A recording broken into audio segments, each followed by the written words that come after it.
streaming. Third time's a charm, right? I hope so. It is true. Third time's a charm usually is a charm. Yeah. Yay! Excellent collection. Excellent connection. Oh, and it says we are currently live with an excellent connection at 1280. Sorry, not 1280 by 1024. It's like 1920 by 1080. Man, brain already melting down. I'm waiting for them caffeine pills to kick in. There we go. So yeah, I think we're good. Third time's a charm. So the first time I streamed to the wrong streaming ID. It was streaming to the streaming ID of last week's show. So I forgot to update that. So I fixed that. And then the YouTube dashboard said that I can't stream at 720p, even though we were streaming at 720p and everybody could see us. Yeah. Rude. But the dashboard was like, screw you. We don't support this. Restart your stream. So I was like, okay, I stopped the stream, changed it to 1080p and then started streaming again. Now it says excellent connection, no drop packets, full bandwidth. You guys can see us. You can hear us. I think we're good. Third time's a charm. Yeah. Oh, man. So. Well, welcome guys to Tech Talk.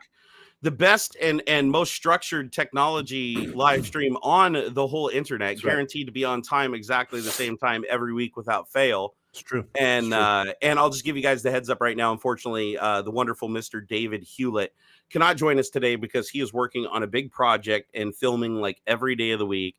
And the dude is super tired, and he's on the verge of divorce, and his son threatened to emancipate him. So he's working with these Hollywood types, and man, it's just nothing but drama. It is. It's like total drama. He had his lawyer send us a cease and desist, and we had to take down all previous episodes with him in it, unless we paid him $200,000 an episode. Jeez. So I mean, we could afford it, being YouTubers and all, but we decided not to on principle. Somebody's got to pick out all the green M&Ms, otherwise David doesn't show up. Dude, that's so funny. Who was that? Who was the celebrity that required them to take out all the green M&Ms? And then there was another celebrity that was like, I want to say it was like M&Ms. a rock star or some bullshit. Yeah, I think it was one of those things they just put. They weren't serious about it though. I think it was like just in the rider to see if they would do it. Like it was like those people try to push limits. Because that was real. I mean, that's crazy, dude. That's crazy if you have somebody like literally picking different colors of M&Ms out of your bowl. But it was like something like you have to like every trailer that they come to or every room that they're into, like the green room has to have a thing of M&Ms and no green M&Ms. Like it was so weird. If anybody knows who that is, let us know in chat because I do remember that story from like 10 years ago. Hub says Van Halen. Oh, was it Van Halen? God, that'd be the last person on earth I would expect to have a rider like that. So weird. Apparently there's some really weird shit in those riders though, like the agreement that the talent has with the person who's employing them for like to make them comfortable. The rider will have all kinds of stuff in there, like food allergies, types of foods that they want, their requirements for how much rest that they need, or if they need where they recoup. And there's all kinds of stuff in there that's like standard fare. But apparently there's some celebrities that have really eccentric stuff in there. And one of them was the M&Ms thing, where it's like remove all the green M&Ms. And then there was another celebrity that was like only brown M&Ms. And so they found out that you can actually buy M&Ms that are just of a certain color. Oh, dude, you can get custom M&Ms. You can put anything you want on them and stuff. Exactly. So they were like, for the longest time, they were just pulling the other color M&Ms out and just giving them to other people. But then they figured out that they could just order the M&Ms. And it's like, I wonder if after they did that, if they didn't alter the rider and say, no, they have to specifically be M&Ms that are with their brethren in the bag, but then have to be removed from their brethren before being fed to me or some crazy stuff like that. Because I think the idea of the rider isn't necessarily to make them comfortable at that level. They're just trying to push the limits and see what people are willing to do. Like, I need a back massage every 13.5 minutes, and I need a mocha that's exactly 114.3 degrees Fahrenheit or something like that. It's just weird requirements. All right. Hey, guys in chat, can you let us know? Everything on our side says good. It says 131 concurrent users. That's steadily climbing. Oh, yeah. I should probably go out and tell people that we're actually streaming. That's smart to do. This business, you forget how to do even the most basic things. And this is a business, guys. We have like, oh yeah, man. Yeah. We need money. We need money. And we need to drive our Lambos and our Ferraris. And I need to pay off my rocket, rice rocket. And help me out. Seriously. And we got to put like twin turb skis and some NOS on that sumbitch. We can do that with at least like 3 built spoon engines. Computer parts. Help me. Help me help you. This is me yelling at you, the chat, to give me money. Give them money. You know what? Fuck this thing that other YouTubers do where they take the roundabout manipulative way. We're just going to ask for it. Hey, look, I'd rather be honest about it. Yeah, I'm just saying, like, it's like a I don't know, this might be a touchy subject, but it's like like panhandling, right? Yeah.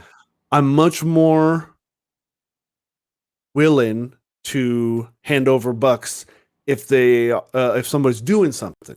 Yeah. You know what I mean? Whether banging on the buckets or singing, or I know that seems like weird, right? Or I don't know. I can see where that could be interpreted as like kind of shitty, right? Yeah, like they're a circus animal or something. But at the same time, it's like, how do you like, if you only got so much to give, like who do you give it to, right? There's got to be something that separates it out. And I think that's the great equalizer. Or the other thing is too, like if I'm going to give money to say like a homeless person, like honesty gets big rewards. Like it really does. Like when I see the dude holding the sign that's like, can you spare $1 or something like that? And the dude is just straight up with you. Like, I'm going to go spend that on booze. Like I need a beer. Like, can I have $1 for I'd even take that? Yeah. I'll be like, dude, here, have $1. Like, dude, you're being honest about it. Like, you're not trying to tell me that, like, dude, I used to, I don't know, I think I've told the story before, but I used to give homeless people cheeseburgers. I'd go to McDonald's, and I get a whole bunch of cheeseburgers that I'd eat throughout the week. And on my way home, if I saw some homeless people, I just roll down the window, be like, hey, you want a cheeseburger or whatever? Toss them a cheeseburger. They come at the window. Oh, thank you. Like most of the time they take the cheeseburger and they'd be gracious about it. But there's people I literally gave a cheeseburger to. And as I was driving away, they literally just chucked it in the bush and littered. Man, see, that's bullshit. And I was like, ooh, and I turned around once and just screamed at the dude out the window. I was like, dude, I stopped and I gave you a burger. You're just going to throw it in the garbage or whatever. And he's like, fuck you, get out of here. I was like, oh my God, dude. But I was like, that pissed me off that he did that. And happened to me growing up too. My mom stopped and gave a guy a whole bag of groceries. Like we went to the store, got a bag of groceries. My mom gives the dude a bag of our groceries, right? Like probably like, $15, $20 bag of groceries. We were poor as shit. So that was like, my mom was just like really good about that. And as we're driving away, the dude literally hands the bag of groceries to another car that stops to give him money. Like he literally sold the groceries to them basically. I was like, that all happened in like 15 seconds. I'm like, the dude literally took the bag of groceries and sold it. And I was like, it just kind of like ruined my faith in humanity when I saw that. I was like, oh my God, dude. Because he literally said, I need money to eat. Like his sign was like, I need money to eat. So my mom's like, oh, I'm giving him some groceries. Yeah. Like, let's give him the bag of non-perishables or whatever. He can use that. Yeah. And the dude's like, the next dude that pulls up or whatever, he hands him an entire bag of groceries for like, a $5 bill. And I was like, oh, dude, as we're driving away and you can't do nothing, it's just like, oh, man. It's not always the case, but I'm just saying it's like when you see stuff like that, you're like, okay, you can tell which people are out there because they actually need the help and which people are just, fucking about and lying to everybody and probably jumping in their Lamborghini at the end of the day and driving home with their $1,500 in tips. It does happen though. Like I watched, did you see, it actually happened in Seattle. There was a big King 5 video of this. Like this was like 10 years ago, where they went around and followed like homeless people when they were done at the end of the day, like when they packed up their signs and stuff to see where they went. And so they did an I-5 or not I-5, sorry, King 5 under, investigation.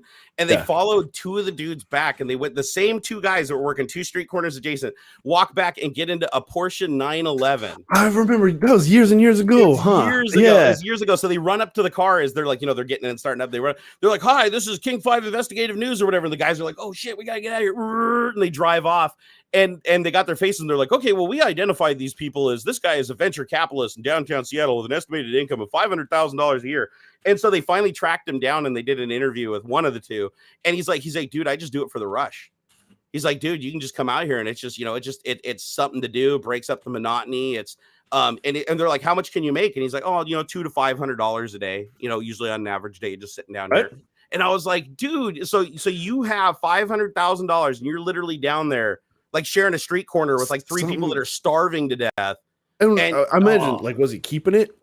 Like he was. Yeah, so that's kind of shitty. Because, like, I can see, man. Look, I can see where you get to a point in life where, like, you want to just do something different. Like I'm sure you're walking through the grocery, right, and you get those sort of like, what is it, like sociopathic sort of like, man, what if I just like took a big armful of the cheese and just like threw it around, or like, what if I pull this one apple and cause the big topple of fruit and just walk away or something, or just, what if I just go, in the middle of the aisle for no reason. Like you mean like those weird urges. You described TikTok, dude. Right? You literally just described TikTok. That's like that's the entire TikTok formula of success. Right? It's just go scream in the middle of a store, or just start chucking like poo at people. I do want to point out a couple of these comments that have come through because I feel like context was missing to these people. I always try and give benefit of the doubt. There are a couple of people who made some smarmy comments about us asking for money. And I just want to say that first off, it was like half joking. We appreciate any and all support. First of all, being here, viewership is always number one. We love that you guys turn out here every week, even when we goof up or late or have to skip days and stuff. And I say this all the time on my own streams and stuff. But like, it is the biggest, coolest thing to see. There's 260 people watching right now. Yeah. That's a shit ton of people. Yeah, that's nearly my entire high school graduating class of 2004. Like, that's a lot. That's a lot of people. Visualize and that how too, fucking cool, right? So like, don't ever, if you're in a viewer here, do not ever feel bad that you cannot, for whatever reason, but are not wanting to or unable to make cash donations or whatever. That's totally fine. Like, whatever. 100%, literally to the bottom of my heart, it is the people here watching that is the coolest thing. I love talking with you guys. It's super cool. So we're not just here begging for cash. Yeah, no. And you guys, I just want to. The thing is, like, the viewership. The thing is, people think that like contributing is money. Just money. You know, when we say like money, it's like, yeah, you telling your friends, you coming in here, even watching the live stream, you may be trailing off and watching other videos or going and finding AuxxZillary's streams over on Twitch and stuff like that, watching them. That stuff all contributes to the bottom line. It allows us to keep doing this. So, you know, it's like any way you look at it, it's like you can't have this as a hobby. Like, people do it all the time, right? You can have this as a hobby, but this is like literally what I do. This has been my job for the last 7 years. Since I left Microsoft, is mostly live streaming. It was a lot of YouTube content, but now it's mostly live streaming these days over on Twitch and once a week over here on YouTube. And if it wasn't for you guys, shit, I wouldn't be able to keep doing this. So I'm hugely grateful for that. And I think it's amazing. What we were kind of joking about, you know, a little bit tongue in cheek there, is that we're not like just throwing stuff in your face. We're not having like, oh, you got to give this much for us to do this, or we're not doing that. Like, we're just here having a good time, but at the same time, we're trying to make a living and fund the things that we want to do also. And that leads to just more content, right? That's in the end, that's what happens, right? It's like, if you see content creators, especially if they're running like advertisements and pre-rolls and stuff like that, there's nothing wrong with that. They're just trying to fund their operation, right? It's like, and you get better content because of it. So it's like, I even, you know, I rip on Raycon earbuds and Raid Shadow Legends and stuff, but I'm not ripping on necessarily the people that do those advertisements, as long as they're not saying, oh my God, I use this and it's the greatest thing ever. As long as they're just, hey, today's video sponsored by this, here's the stats, here's the roll, and moving on. I think that's great, because they take that revenue, they roll it back, and they create better content. They can buy better things, better equipment, pay people to help them, and they can produce a better product, right? Like channels like B is for Build and the Hacksmith and stuff. Fucking love those channels. Love them. And so I understand like where the ad revenue goes. And I know that it just perpetually keeps moving the needle. And if you don't have that, if they don't make the money, they can't obviously do those big things, right? So there's a connection there that I think a lot of people miss, is that you might like somebody's content a whole lot, but realize that their time and the resources that go into it, and the production equipment, and the editing and everything, all are funded by you guys, by watching the content, contributing to the content directly or indirectly, bringing new people to the channel. All those things contribute to their ability to expand and keep doing better and better things, right? And growing it. And if you like that, if that's something that you like, then contribute to it. If it's something that you don't like, then don't contribute to it. But just realize that if you're watching a channel that has a huge budget and is doing crazy thing, like Peter Streipel building airplanes and shit like that, just realize that that money has to come from somewhere, right? There's some, but there's not a whole lot of like self-funded, you know, millionaire, billionaire YouTubers out there that are just doing it for the lulz, right? Yeah. And so just keep that in mind. Like when you're moving forward, like say you enable ad blocker, just think for a second, be like, you know, am I willing to sit through 5 seconds of an ad and hit the skip button just so there's some analytic that goes towards them that helps them move forward? Or should I just disable it entirely, even though I consume all their content and they entertain me wildly, right? Just think about that a little bit. Hey, Ben, we got Ben Affleck in the house. Affleck. Ben Affleck. Thank you, Ben, so much. Hey, man, we got all kinds of support going on here. Yeah, we got some people out there. Have you guys ever thought about doing stand-up? Nah, I'm not that funny. Like looking. Nah. Like, yeah, I don't think I could do stand up. I Not think you really. could. I think you could. Like, I think you'd have to get a little loaded, but I think you could do it. Like, I think you'd be Like, funny. I'm not creative enough to like write my own material. You know what I mean? Like, you got to have a routine. You got to know what you're That going to is do true. when you do stand up. And it's not something I want to put in for effort into. I think I probably could be, I guess, but my brother, on the other hand, he would be hilarious. He has great fucking stories, and he tells them in a very funny way. And he's toyed with the idea a few times, but he always chickens out. Like, he doesn't want to get up on stage. I'm like, dude, like, there's open mic night at fucking Tacoma Comedy Club every Thursday. Like, just get up there and tell the nunchuck story. That's all you got to do. Just get up there and tell it like you're talking to me, and people will die in the audience. And or stories of when he was a maintenance man, you know? Like, Dude, it's hard though. You get so much nerves. Like, even no, somebody who's seasoned in front of the camera, when you get up in front of a live group of people, it's maddening, dude. It's like your brain will just go blank. You will start just perspiring. It's like it's a completely different animal than being in front of a camera. Now, some people, even in front of a camera, they have that same effect. There's some people that do have that. But getting up in front of a crowd, because I've done it, quite a few times in my life. Even working at Microsoft, it's like I used to give speeches in the conference center, which houses about 3,000 people. Mm-hmm. And so, and I've had that room full before. So about 3,000 people. And I get up there and I use comedy to deliver my presentation, because a lot of the people at Microsoft would, be really dry and people are like falling asleep in the room. Right. So I'd tell jokes and point people out in the audience and say, like, stuff that was borderline inappropriate, but not really. I'd clear most of the stuff, but a lot of it was ad hoc, right? You felt the energy of the crowd and you just start kind of leaning into it.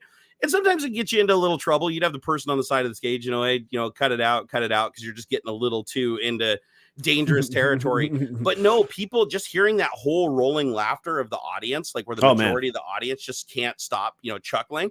It instantly gives you like this tingle where you just roll with it. Like, it just pulls everything out of you, whether you want to or not. Yeah. And so I understand why comedians do it. Like most comedians don't make a living doing comedy. It's just like sports football, right? It's like 1%. Yeah, exactly. 1% might actually make it to fame and fortune, but the rest of them will continue doing it their entire life. And some of these guys are so funny. I've been to a couple open mic nights, dude, and they are so funny. You're like, shit, man, I wish the comedians on TV were this funny, but they just don't. Yeah, they don't get that. They don't get that limelight on them by the right person, and they don't get discovered. Great, but they do amazing on their own. Like, they're small little group. It's like these bands. Like, if you ever gone to Seattle, like back in the day, I used to go listen to punk and ska bands in Seattle. And some of these punk and ska bands had music that was so much better than like these mainstream bands that were playing. Imagine they must still like, still make a pretty decent okay at it, just bouncing around like the West Coast, basically working bars or and shows and stuff like El Corazon and whatnot.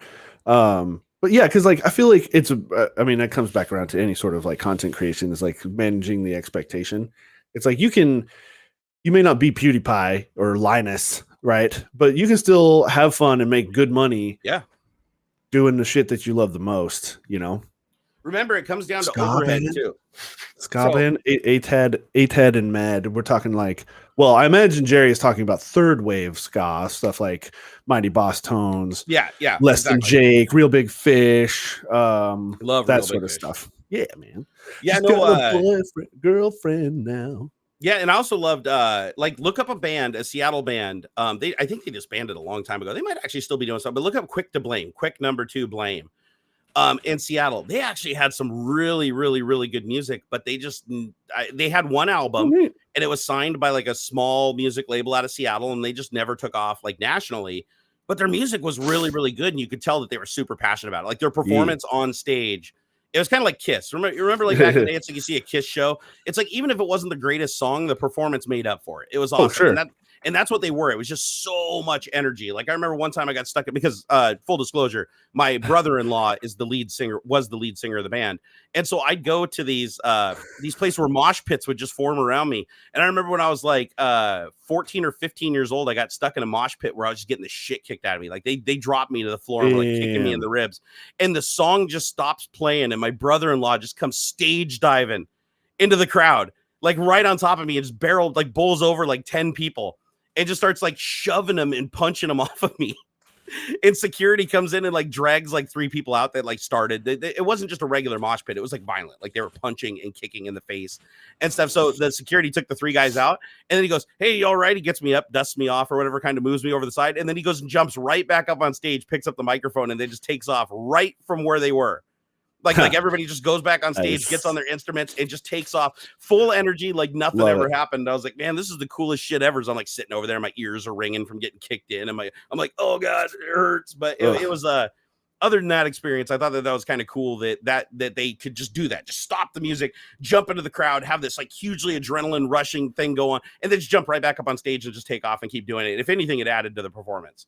Love it. Yeah, you don't see. I don't know. Do they still have stuff like that nowadays, or is like things too PC to have like mosh pits where people are just like swinging their arms around, decking each other in the face? Oh no, that shit still happens. Oh, that totally still happens. Oh okay. Yeah. Oh yeah. I was kind of curious about that. Hey, I want to call out some of the super chatters because you guys are keeping us alive and helping us with our internet panhandling endeavors. Ben Affleck, thank you for the $2. Said, have you guys ever thought about doing stand up? He was the one that did stand up. I didn't realize you were reading a comment earlier. To answer it on my side, yes, I've been asked by so many people to do stand-up comedy because they think I'm funny, and I'm usually at my funniest when I'm not trying. If I'm trying, I'm not that funny. That's the weird thing about it. It's like with comedy, you have to be able to create a set and get up there, and comic timing is everything. And whenever I'm thinking about something or I'm trying to learn a bit, or that's why I don't script any of my content, is because when I do, it comes off very robotic and it's not very funny. My funniness comes from rolling with the punches and a quick wit. So like when I'm in a conversation, it's the quips and going back and forth and the self-deprecating humor all together to timing. That's just me just doing it off the cuff. That's what makes it funny. And that's really difficult to do in a comedy club. Like that's really difficult to pull off. Like for instance, I'll give you an example. 2 of my friends wanted me to do stand-up comedy, right? And they're both stand-up comics. They're actually pretty successful too. One of them is down in California and made a whole career out of it. Like he actually does stand-up comedy. He's been in a couple TV shows as a extra character that did have dialogue. Sure. He does stand-up all the time down there. He's had a couple like little specials on various like networks, but not anything like super mainstream. And he's like, dude, you are so funny. He's like, you're one of my favorite people to hang out with, like no shit, because I can't stop laughing. He's like, dude, when you get going, it blows up. And I was like, but then I tried to do stand-up comedy where we went back to his place and he had a setup because they practice. They do, like comedians actually practice. They'll get up on their own. Oh yeah, you have to. And record their presentation and then go back and watch it back from the crowd's perspective so that they can figure out what works and what doesn't. And I got up there and I wasn't funny at all. Like, because without that feedback, without the audience, like basically giving me a jumping off point, I was like, my brain was, I could not think. The comic timing was fucked up. The jokes that I came up with beforehand were delivered completely wrong. So it's like, I'm not built for stand-up. Right. I think the only time I would actually be good at stand-up is if it was like open mic night in a small place with a really vocal crowd that engages me heavily, right? And I was a little drunk. then I think it would actually be a pretty fun performance, mainly because I just wouldn't care how I performed, and being a little buzzed and up there with all the noise and commotion, it'd be awesome even if it was the shittiest set ever. So, but yeah, no, I don't think stand-up comedy is something that I could really do because it's an art. It's absolutely an art. It's not something you can just get up there and programmatically and systematically do. It's like something you have to understand comic timing and everything like that. It's just like it's just like live streaming and stuff too. Like you gotta practice and you gotta like work at it and stuff. You gotta I don't know. It's all But I have to say, live streaming definitely helped with public speaking. I think because I've only ever done like a couple panels where there was like hundreds of people that I had to be talking to, but I get the feeling that now, having done that a couple times and continuing to do this sort of thing and like having to split your thought between like what you're saying and what you're reading and like keeping up with the chat and like this and that, or playing games and or whatever it is you're doing, I feel like that helps a lot. Yeah, no, you're absolutely right. Like you may not have like something to directly compare it to since you haven't done like a ton of speaking events, but I can tell you from my own experience, before I did live streaming and before I even made YouTube content, when I was at Microsoft speaking in front of people, I was way better at it after I started doing that. Like because when I'm streaming, I visualize a group of people. Like I don't feel like I'm alone in a room when I live stream, especially on Twitch where I'm just a solo act. Everything that I do is keyed by the chat.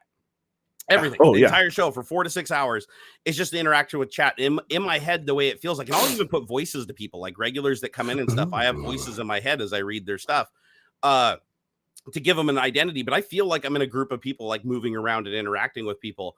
And after doing that for so long, it definitely does make you feel more comfortable in a group. Now, because of the pandemic and everything like that, of course, being in a large group of people, not knowing who's vaccinated and who's not, who's wearing a mask and who's not, it's actually, that's the nerve wracking aspect. But before that happened, God, I could go to a convention, and I used to be really almost agoraphobic. Like, I did not like being around large groups of people. I always was like, dude, if there's an emergency, these people are going to trample me. I'd always look for the exits and like freak out. I was way more comfortable after I started doing like live streaming and stuff like that. Like, I could go to a convention and be in the middle of a floor with thousands and thousands of people bumping into me.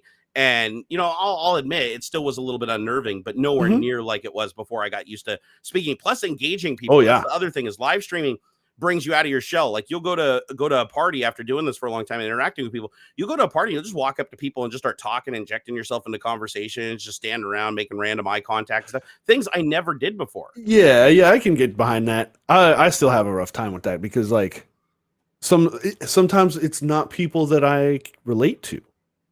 Yeah. Like I can't, that's true. They're not nerds. Like, what the fuck? Like, they're not going to be, oh, hey, did you see this new game that's coming out? Oh, I've been playing New World. And it's like, I have a PlayStation and I play FIFA. I'm like, well, shit.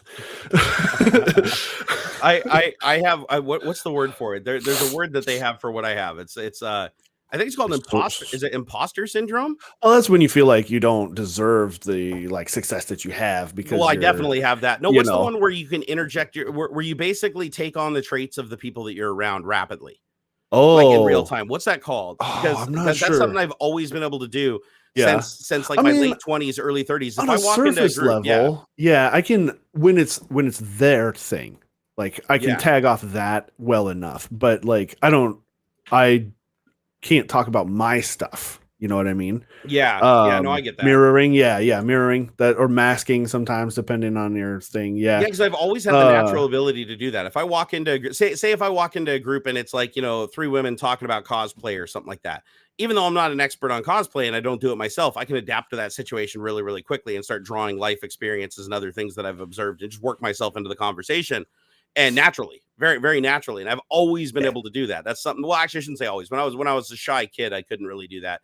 But when I came out of my shell in my 20s and my 30s, that was something that I could do. I could literally go from 2 opposing groups that absolutely had nothing in common. And I could seamlessly go between them, and both of them would consider me an ally or a friend. And it wasn't trying. That's the weird thing about it, is it's like, it wasn't like a skill that I had to practice or hone. It just happened. And people noticed it. Like, I used to get kind of made fun of by my friends because I could be amongst the nerdiest people ever and talk about the nerdiest shit and everything. And then I could walk over and jump in the group of frat boys and talk about the most self-deprecating humor ever and get like, say just nasty, crazy off the wall shit to test the waters and be accepted by the group. And that was something that, and people confide in me a lot. That's the other thing that I've noticed is I think I get that from my mom, because even my wife noticed, all my friends noticed it. Like, somebody that I just meet within 15 minutes will just start telling me like the weirdest shit that they wouldn't tell somebody they knew for years. Yeah. And I it's weird because I notice it now. Now that people have called it out, I absolutely notice it. And I don't know if it's the way I talk. I don't know if it's the way I look. I don't know if I'm just like this non-threatening party or what the deal is. But yeah, I can talk to somebody for like 10, 15 minutes and all of a sudden they're comfortable telling me their life story. And it's kind of cool because it's like, I've always just thought that was natural, but people that have observed it said no. like you got that guy to talk about shit that I've been his friend for 5 years and he hasn't mentioned any of that. And I think that I attribute that to when I go into a situation is like one of the biggest pieces of advice that I gave to people as far as me becoming more social in my 20s, because I was super introverted when I was a kid and stuff. I didn't want to be around people. I was really embarrassed. I didn't like my voice. I didn't like anything. But then I kind of came out of my shell in my 20s by doing the opposite of everything I felt. So if I felt shy in a situation, I would intentionally become, extroverted. Like I'd push myself and make myself uncomfortable. And then by repeatedly making myself uncomfortable and putting me into worst case situations, and realizing that it was rarely the worst case situation, but I prepared for it, I eventually just got comfortable with being that outgoing and just talking about stuff. So when I walk into a group, the first thing I try to do, and it backfires sometimes too, the first thing I try to do when I meet somebody or I walk into a group is I try to show them that there's nothing they can say that's going to offend me. Like that's the first thing I do is I'll walk in, I'll even teeter and start saying the offensive shit and working in the conversation and seeing how they respond to it. See how they respond to self-deprecating humor. See how they respond to going over the top. Because if you set that bar really high, that person instantly gets comfortable around you because they're not worried about censoring themselves internally. Yeah. Like they feel like they can say anything around you. And when somebody feels that way, they gravitate towards you. They feel like you're a confidant. They feel like you're somebody that they can communicate to because you've already set that bar. You've already taken the risk yourself instead of putting that on them. Yeah. And sometimes it backfires. Sometimes you do that and you make people incredibly uncomfortable and then they just magically disappear and you find out months later that they were like really fucking creeped out by you. But more often than not, no, it just makes people open up. It's like if you go into a group of people, like I've done that. I've gone into a group of people where it's like I can tell the person's holding back. I can tell the person's intentionally censoring themselves, the way they're slowing down their dialogue, the way that they're moving off key in stories and changing the subject. I'm like, this is a person that's not comfortable around me. So if I just pick up where they left off and I take it to an extreme and they're like, whoa, shit, okay, then they don't feel like I've already broken the ice. So nice. now they can be like super comfortable. And it's just something that I've naturally done after doing it for so long. It started off as being forced, but now I naturally do it, and it seems to work out in my favor. Like for instance, people get mad at me for self-deprecating humor, right? But it's like I walk into a group of people, and if the first thing I do, like just jokingly, is acknowledge is like, yeah, I know I'm using more oxygen than y'all, but I deserve it because I'm twice the size. And you say stuff like that, they immediately are like, oh, this isn't a person that's sensitive, so we can talk about those things.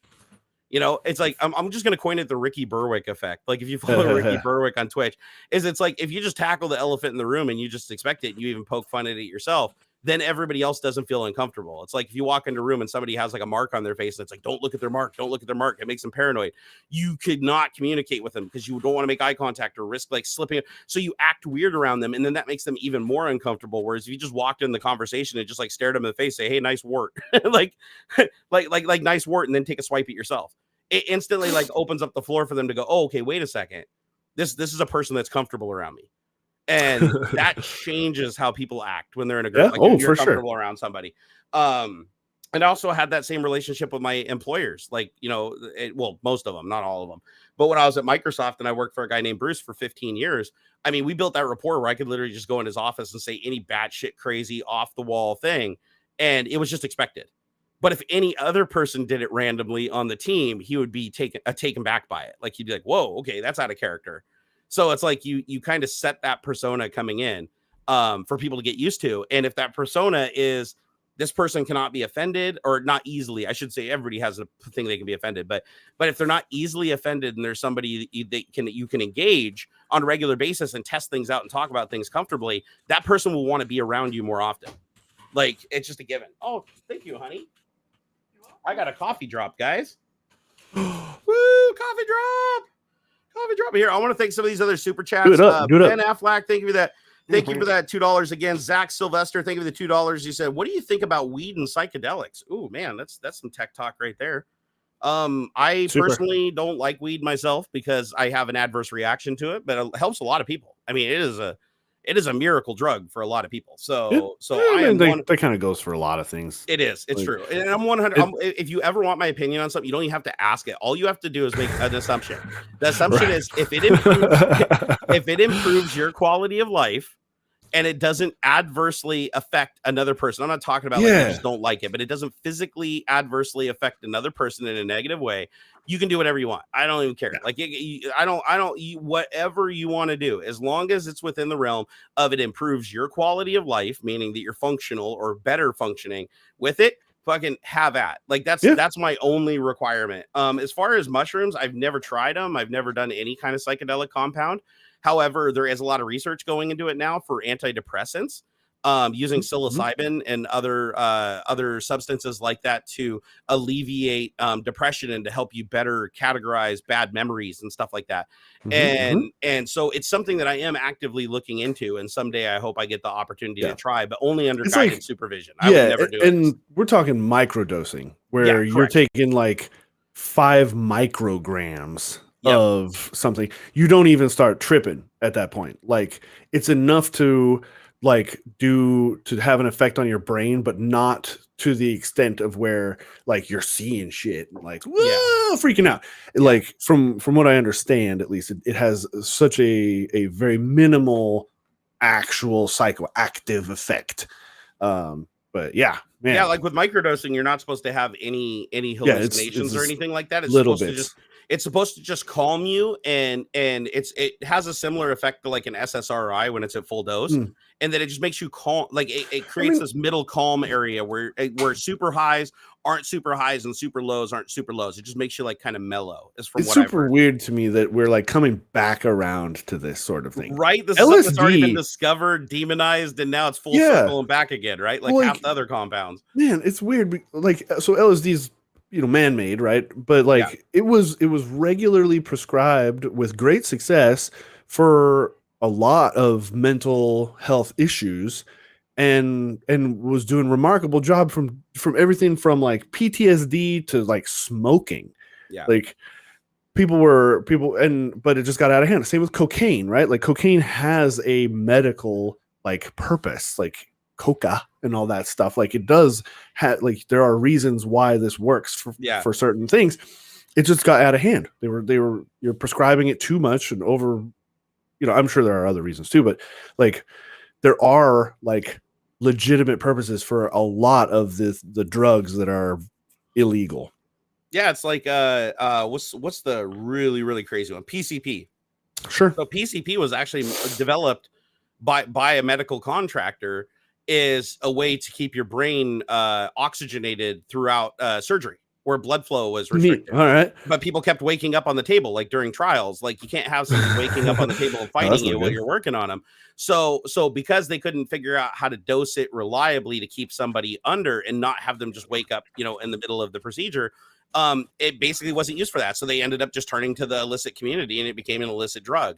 And that's still around even today, although it's not one that you see, all that often. It's not like a crazy one that's like absolutely everywhere. But the truth is, you're right. Every drug that I can think of right now has been legal at one point in time. Like heroin used to be in cough syrup, right? I mean, like literally heroin to the molecule was in cough syrup, like back in the 50s, right? Yeah. You had benzodiazepines and snortable, sinus relief medication, right? You had what was it called? Or was it a benzodiazepine or was it something else? There was a stimulant, basically. It was like an amphetamine stimulant that used to be in these sinus relief medications because steroids reduce inflammation, or amphetamines reduce inflammation. Pseudoephedrine, I think it's still in a lot of you can still get daytime. Yeah, like Sudafed. No, this was hardcore though. This was meth. This was literally tantamount to meth that you could get in one of those like little snortable things you put up your nose. You're like, and it clear your sinuses. But the problem is people got so wicked addicted to it and they were just buying them just to stay awake. They were using it like we use caffeine today. But who's to say that caffeine isn't going to be illegal in 10 or 20 years? It's like every other drug. When it came out, it was legal for a period of time, and then it became illegal when it was abused. What happens when at some point so many people, now prohibition kind of ruined that, so I don't think they can do it again after experiencing that once it's so prolific and used by everybody. But caffeine is a strong stimulant. It is. I mean, you can actually metabolize quite a bit of caffeine. And if you go get yourself a quad shot mocha and you're not acclimated to it and you're not a coffee drinker, it's going to send you to the freaking moon, right? You're going to be shaking. You're going to be scratching your face, all the same stuff that other hardcore stimulants do until you acclimate to it. So again, it's one of those things where it's like the substances become regulated because they get so abused that they become problematic. Right. But if the substance yields a good result, then of course they're not going to demonize it. Right. If the majority of the people have a good result, like for instance, coffee, coffee actually has a lot of good things that it does for you. It increases your it increases your metabolism, your heart rate. Yeah. So your heart is basically being, exactly. Your blood pressure. That's there are some downsides to it also, but it also has antioxidants. Like it's really strong antioxidant. So you could say it's an anti-cancer agent, like to reduce your risk of many types of cancers. There's all kinds of good things that coffee does, but on the flip side, like you said, it does raise your blood pressure. It raises your heart rate. It can also cause paranoia and anxiety. It increases your anxiety dramatically. Like if you're prone to anxiety and you ingest caffeine, it will multiply it, like absolutely multiply it. So but again, or like weed is a great example because like weed is nowhere. Like if you compare weed to alcohol as far as inebriation and its ability to break down your ability to function, alcohol kills your liver. Alcohol just absolutely roasts your liver. Like it's literally one of the top causes of death in the United States and worldwide. It's excessive alcohol consumption killing your liver. not a single person that has ever been recorded has literally died in connection with the chemical compound THC. It's always been being in an accident because of being inebriated by it, some secondary factor, but it's usually an accident related, right? Because by the time you ingest too much of it, you effectively overdose on it. Your body basically gets to a point where you can't put any more in, and it's not to a toxic, lethal level. Whereas alcohol doesn't do that because of the delayed reaction of alcohol and the fact that you can ingest all of it.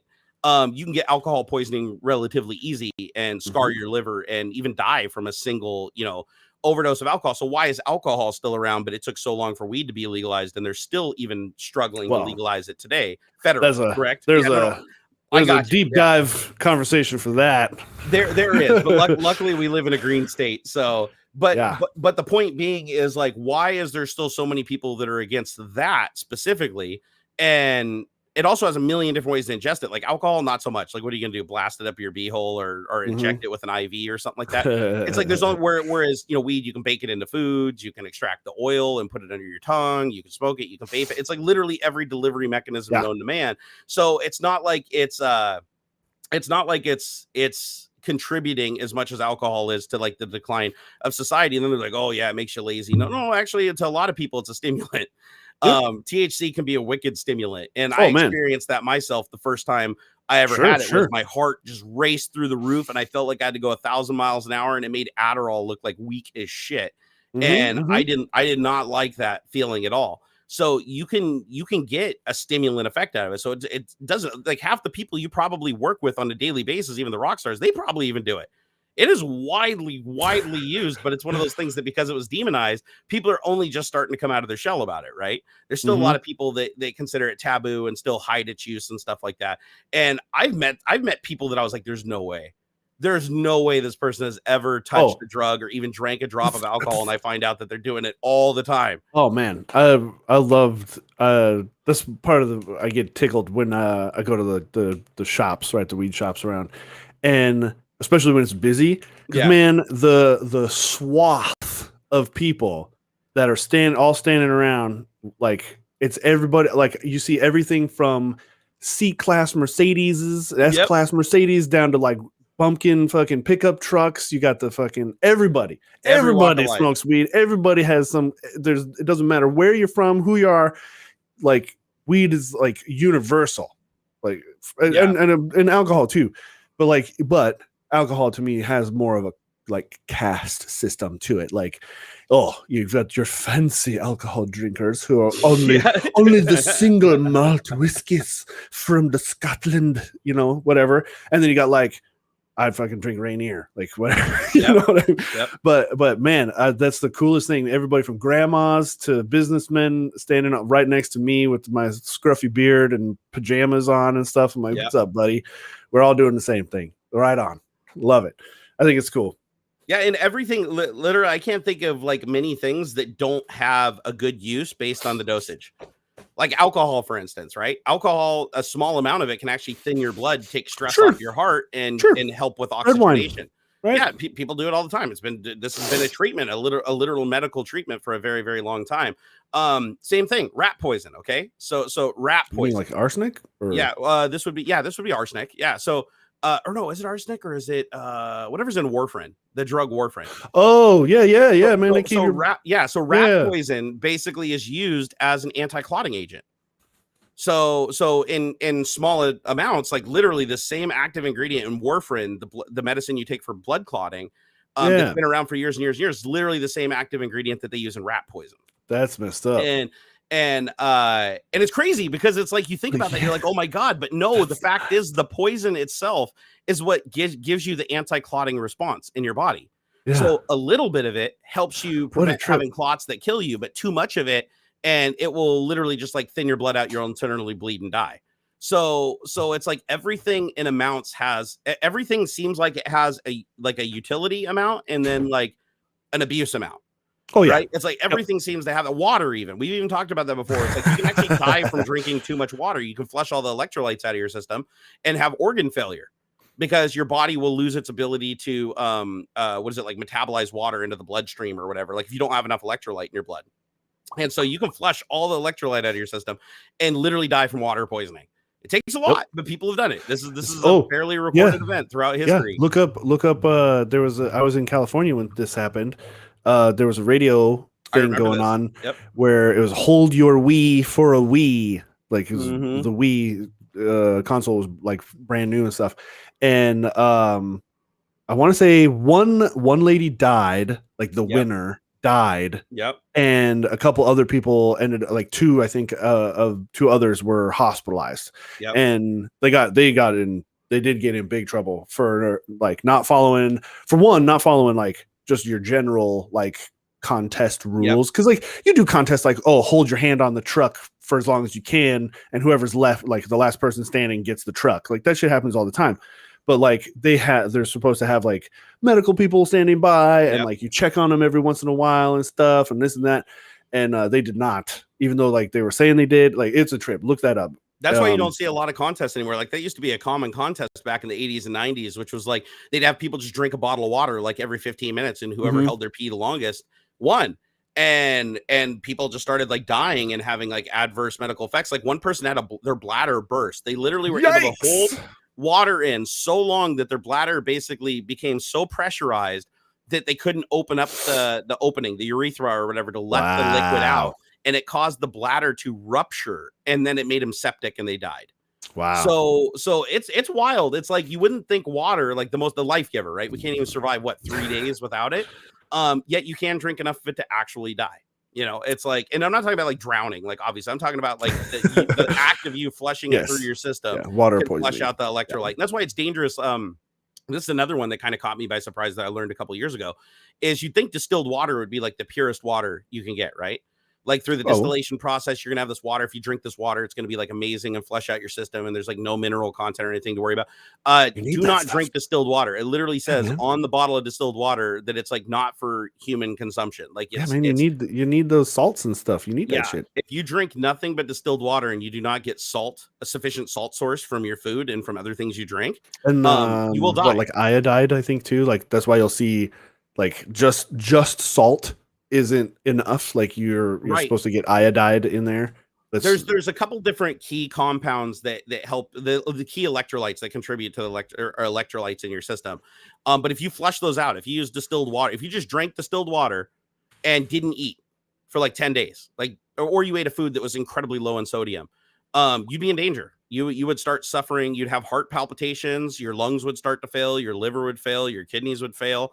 Even though you were taking in all the water, like your full requirement of water every day, you would die basically because the electrolyte wouldn't allow your body to get at the water. Like basically the electrolysis process in your body would just be shut down, and you die. You'd basically die from, I don't know if it'd be dehydration, but you will suffer organ failure. And I was like, no way, man. That's the weirdest thing ever, because like distilled water is literally water that has no mineral content. It's still got the hydrogens and the oxygens in it. It's still the fuel and oxidizer that helps us break down and break down things and keep our blood at a certain thickness and regulate our blood pressure and all those things. So it's like, man, you could drink, like the purer the water is, the more dangerous it is. It's like, no, you want water with mineral content. As a matter of fact, it's got what plants crave. So that's right. What is it? Brondo. It's what plants crave. It's like having sex with a tractor trailer in a parking lot and it's on fire. Dude, I love Idiocracy. It's a great movie. But yeah, no, there's some bottlers that actually artificially add mineral content to their water. Have you seen that? Because of course, for flavor and stuff. Yeah, they'll do the reverse osmosis filtration to get the bad stuff out, but then you got to add back in, because like even straight distilled water tastes funny. Like it's not what you're used to, right? And so like they have to add minerals back to. Sometimes they'll just say for flavor, but it's like, man, I don't want flavored water. It's like, well, it's not like strawberries, but it's because your brain would flip out if you actually tried just pure distilled water. Go fucking buy a jug of distilled water and take a nice swig off of it and tell me all about it. It tastes weird. It's like you'd think it'd be flavorless, but it's not. Your body interprets like a weird like aftertaste from it. And I know because every once in a while I'll take my medicine with I have a jug of distilled water for my CPAP, and sometimes I'll be lazy and just take a chug off the bottle to take my medicine in the morning. And I'm like, man, this is like some ass tasting water. Like it should taste like nothing, but it's because you're so used to mineral content in your water that when you take that mineral content away, your body's like, wait a second, this ain't water. Because you're not going to find it. You're not going to find a distilled water source in nature, like not to that level. Even for your plants, like Lumen 8 was like, oh, my distilled water is just for my plants. Even for your plants, it's not good. Well, unless you're supplementing your soil with other stuff, like fertilizers and things. Oh, that's true. If you're adding fertilizer, it doesn't matter. It needs those salts in order to like absorb the other nutrients and stuff. But I'm sure if you're using distilled water for your plants, I'm sure you know what you're doing. Actually, Miss Liz called it. She said distilled water has a weird metallic taste. That's exactly how I'd describe it. Gross. It does have like a little bit of a penny taste characteristic to it that the minerals seem to take away. But here's the thing though, you could technically drink distilled water as long as you have another mineral source to create the multivitamin. Yeah, so if you take something that has the electrolyte source that you need, then you can drink the distilled water and your body will sort it out, right? But if you don't, if you're just drinking nothing but distilled water and then the foods that you're eating aren't high in sodium, or other electrolyte compound, you're going to be in trouble. It'll take a little while, but you'll be in trouble. It's like, it's a dangerous thing. And I've learned so many things like the wrong way. Luckily, that isn't one I learned the wrong way. But one thing I learned is like vitamin C deficiency. So scurvy. Yeah, scurvy. I literally got scurvy. I literally got the same disease that pirates did back in like the 1600s. And that was a trip. And the way I got it was I was drinking skim milk and eating Cheerios as a part of a diet challenge at work. And we got free cereal and free milk at work when I worked at Microsoft. So for a month, I did nothing but just eat cereal at work with skim milk and eat cereal at home for breakfast, lunch, and dinner. I had nothing else. I didn't have a multivitamin. I didn't have any greens. We didn't go out for dinner for a month. And I lost an insane amount of weight. I want to say it was 30 some pounds in a month. And this is back when I was only like 230 pounds to begin with. But I ended up feeling really sick. My face was flush. I kept feeling nauseous. I was feeling really weak and fatigued. And I was like, man, I feel like I got the flu. So I went to the doctor and they did some testing and they said, yeah, your heartbeat's a little bit wonky.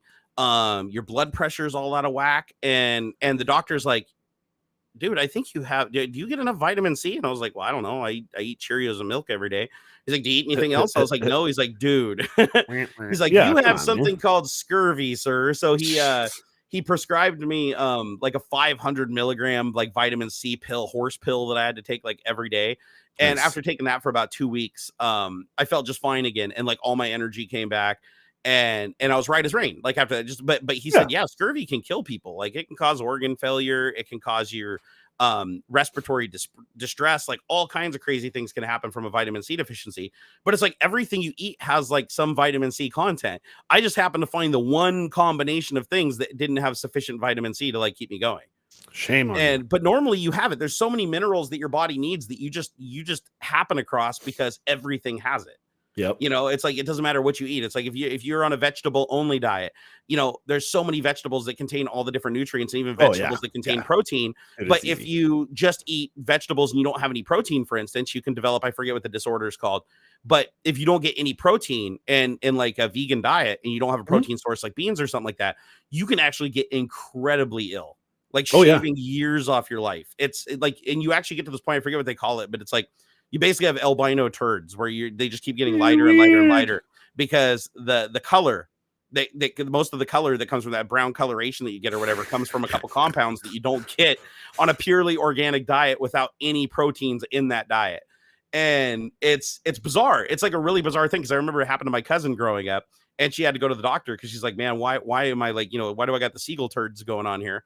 And she went in and they're like, they analyzed her diet and realized that she needed to consume soy or some other protein source. And when she started doing that, cleared right up after a couple of weeks. So so bizarre. There's things like oxygen, the thing that you breathe every day that you need to survive. If you have it in concentrations greater than like 20 or 30%, it starts becoming dangerous. You have it over 80%, it starts becoming deadly. Yeah. Like people forget that like our air is like 70 something percent nitrogen, completely like neutral, very little nothing. It's So no, I always thought that was kind of weird too, because I was like you know, growing up, it's like during our generation, like, oh, we breathe oxygen. Humans breathe oxygen. We need oxygen to you know burn our fuel. Like oxygen is the oxidizer in our body that helps us break down food into energy that we use, right? The electrolytic energy, biologic energy we use to run everything, and our heat, right? I mean, that's why our bodies run at 98.6, because we're literally little furnaces that just very, very slowly burn stuff. That's what we're literally just fire. Inside of our body, there is fire going on, and you're basically composting your food and creating heat. It's no different than the compost pile that you throw a bunch of crap into and it starts smoking, right? Or steaming. But that oxygen is really good, but too much of that oxygen, and you start damaging your optic nerves. Those are the first things to go. So like breathing pure oxygen for more than a couple of days can permanently and irreparably damage your retinas. And they figured that out early in the space program. like you can, and then if you continue to breathe it, you get something called oxygen toxosis or whatever, where basically you over oxygenate your blood and your organs start to fail. Yeah, it's weird. So in small amounts though, it's very uplifting. Like they remember when they did those oxygen bars and stuff for a while there, like I breathed pure oxygen a couple times. It's awesome. Yeah, man. If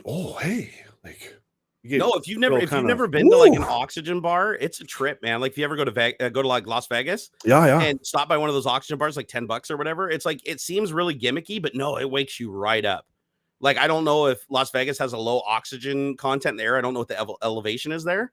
But man, you get in that oxygen bar where they pump it. They don't give you 100% though. It's like, it's still mixed with air. It's like, I want to say it's like 60% oxygen that they give you, and you're not supposed to be on it for any more than like 30 minutes. They have a cutoff period.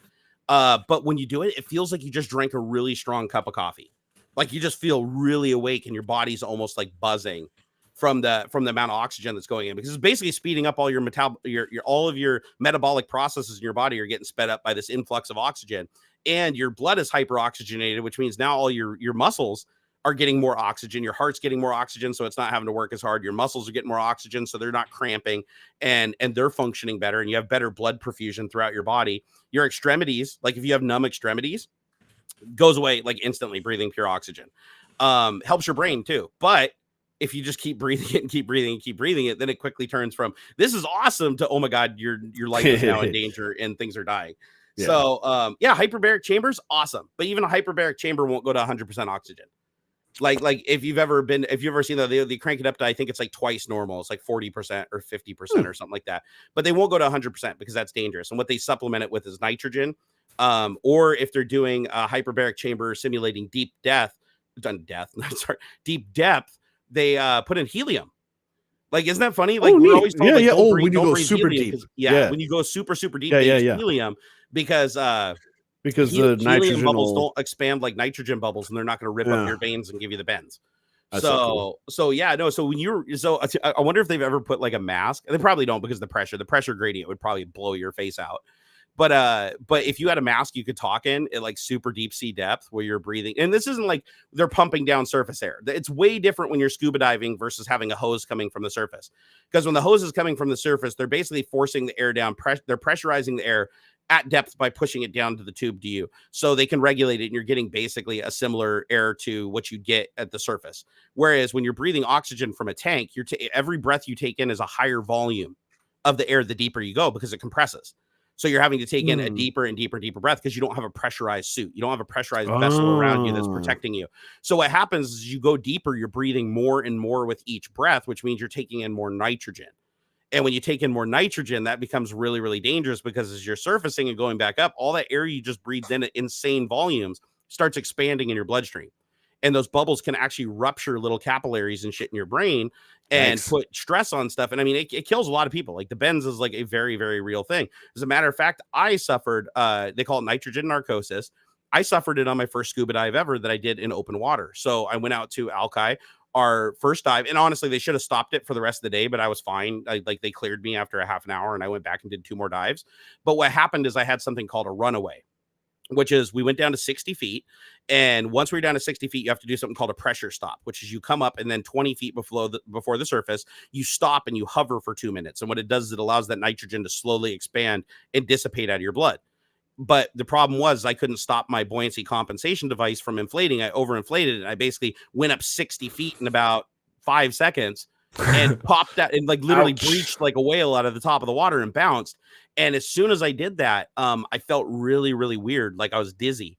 And the dive instructor, he came up at his own peril because he skipped his stop, and that's not good. But he wanted to make sure I was okay. And because when you get really drunk, So what happened is I started getting really woozy and I couldn't tell where the shore was. I was disoriented. He came up. They pointed me in the direction of the store and got me to kick the shore and let me kick my legs. And once we got in, they sat me down and they did some basically like field sobriety tests, and I was failing some of them. And they were trying to determine, like, it's a 60-foot ascension. Like, usually people can survive that relatively with a high percentage. It's not that huge of a deal, even though it's a deal. And so they just waited for 15 minutes and all the symptoms went away. It was literally like going from fully drunk to completely sober in like 15 minutes. I was fine. I didn't have any broken capillaries in my eyes. They said my hearing checked out. So everything was fine. And they're like, okay, let's go we're going to go back and do dive number 2. And dive number 2 was just fine. But yeah, rapid ascent. And there's people that dive down like way deeper than that. And then they start using mixtures. Like first they'll do something called nitrox, which is a different type of mixture of nitrogen and oxygen. So it's less nitrogen. And then they do heliox, which is the helium. And that's for the really deep sea diving, like where they go down super, super deep. But past a certain point, you can't even do scuba. Like past a certain point, you can only do pressurized air in a pressurized suit or in a submarine, like a submersible they encapsulate you in a pressurized controlled environment. Because once you get down that deep, it's like an entire tank of air is like one breath. Jeez. That's how bad it gets compressed. Like as you go down, like for instance, your burn rate changes at your depth. So if you're up towards the surface and you're just swimming around with a single tank on your back, like a single steel tank at like 4,000 PSI or whatever, you can breathe off that thing for like 45 minutes to an hour. But then when you dive down to 60 feet, it lasts like 15 minutes. Huh. Damn. Isn't that crazy? That's how much more air, like each time the regulator's opening up because the air is so much more compressed. And the problem is if you hold your breath, like this is another thing I didn't know about scuba diving until I went and did it. Scuba diving is kind of a scary thing. It's amazing. I wish I could do it again, but I fucked my ears up too bad. Ironically, scuba diving. But a lot of people don't realize you have to constantly breathe when you're scuba diving. You cannot hold your breath. If you because things like pushing on you. No, you'll blow your lungs out. So let me tell you, and it's crazy. It can happen in 3 feet. Just 3 feet is enough to actually do serious damage to your lungs. So whenever you're scuba diving, they teach you to do something that's just hum. Like until you get used to always breathing, just go in between breaths. And it's to keep your airway open, because if your airway closes and your lungs get sealed off and you go up like 3 feet or more, the air in your lungs will expand enough that it can rupture your lung, or it can damage the alveoli or whatever that absorb the oxygen. You can damage those from the pressure pressure differential. So you have to keep your airway open. So when you're ascending, the weirdest feeling in the world. And if we have anybody in here that's done scuba diving, holy cow, this is the coolest thing about scuba diving, in my opinion, is when you ascend. You take a breath at depth. So you're 60 feet underwater, right? Because I'm only certified to 60 feet. You can go deeper. You take one breath. And the entire time that you're going up to your stop point where you do your stop, so you're going up 40 feet very slowly. You're exhaling the entire time and you never run out of air. Imagine the sensation of breathing out, but your lungs never feel empty. And you just keep doing it. And the reason being is as you're going up, you're slowly letting out the air at the same rate it's expanding in your lungs. So your lungs never, you never feel like when you blow out, it's like, yeah. When you're going up to the surface, you're just the whole time lightly. And so you'll be exhaling for like 20 or 30 seconds continuously. And it is the weirdest sensation you've ever had in your life. But you have to, because if you hold your breath and go up, you'll blow your lungs out. So that was probably the thing they focused on the most when we went scuba diving and training, is making sure that we were all making the noise and that we were all keeping our airway open, even when we were training in a pool. They said even going down 12 feet in the diving section of a pool and holding your breath and surfacing, you can permanently damage your lungs just in 12 feet. So a column of 12 feet of water. So I was like, holy crap, man. So they scared the crap out of us. And that's what they do, right? In scuba divers, they take everything to the absolute extreme, because you can die pretty easily doing it. But it's like, if you know what you're doing and you're safe, and that's why you always have a dive buddy too, because if you get nitrogen narcosis, you start doing stupid shit under the water. Like my dive mate, Ian, a guy that he also worked with me on my team at Microsoft.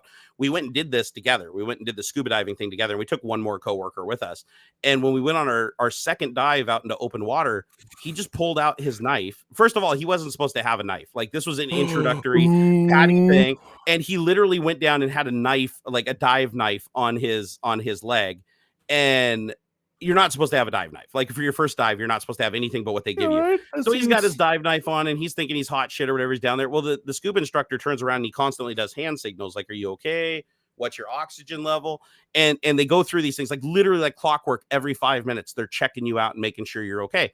Well, we flip back and Ian's like 20 feet behind us, and he's got his knife out and he's diddling with it. Like here we are supposed to be following the dive instructor, and he was dinking around with the knife and taking his mask off and putting his mask back on and doing all this shit. And the dive instructor was like, all right, we gotta go up. And so we go grab Ian and we take him up and we get him to the stop, and he immediately puts the knife away and he starts coming back around. He was also suffering from nitrogen narcosis.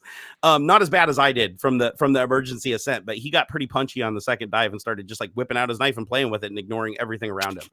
So he was just super drunk, and we took him up and at the dive stop, we just sat there and had him breathe. We kept him under for longer than 2 minutes. I think we were down there like 5 minutes for the dive stop because they wanted to make sure that he sobered up before they took him to the surface because they thought he had more nitrogen in his blood than normal.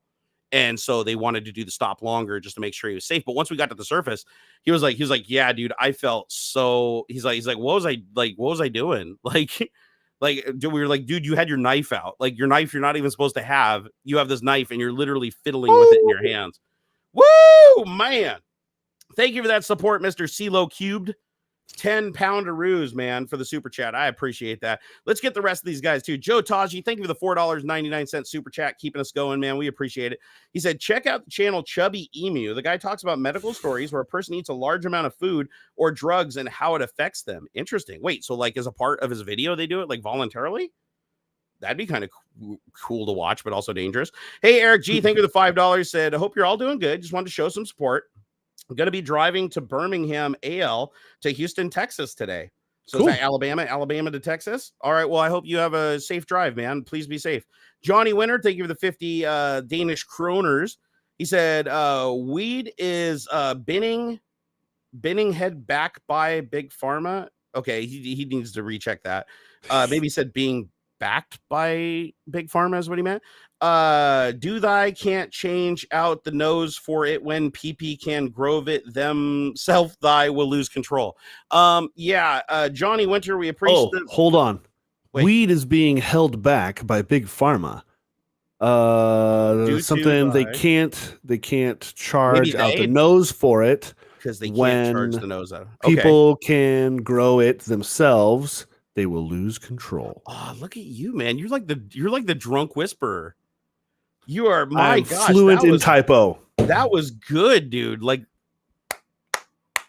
that was legit baller, man. I feel like I've witnessed an amazing thing. Zach Sylvester, thank you for the $1. Louis Para, thank you for the $1. Run.exe is in the channel, guys. Dude, that's like a killer DJ name. Or like a fucking rapper. Like instead of Run DMC, it's Run EXE. You could be like a nerdcore rapper with that shit. He could. That'd be sick. And I think it's still relevant today.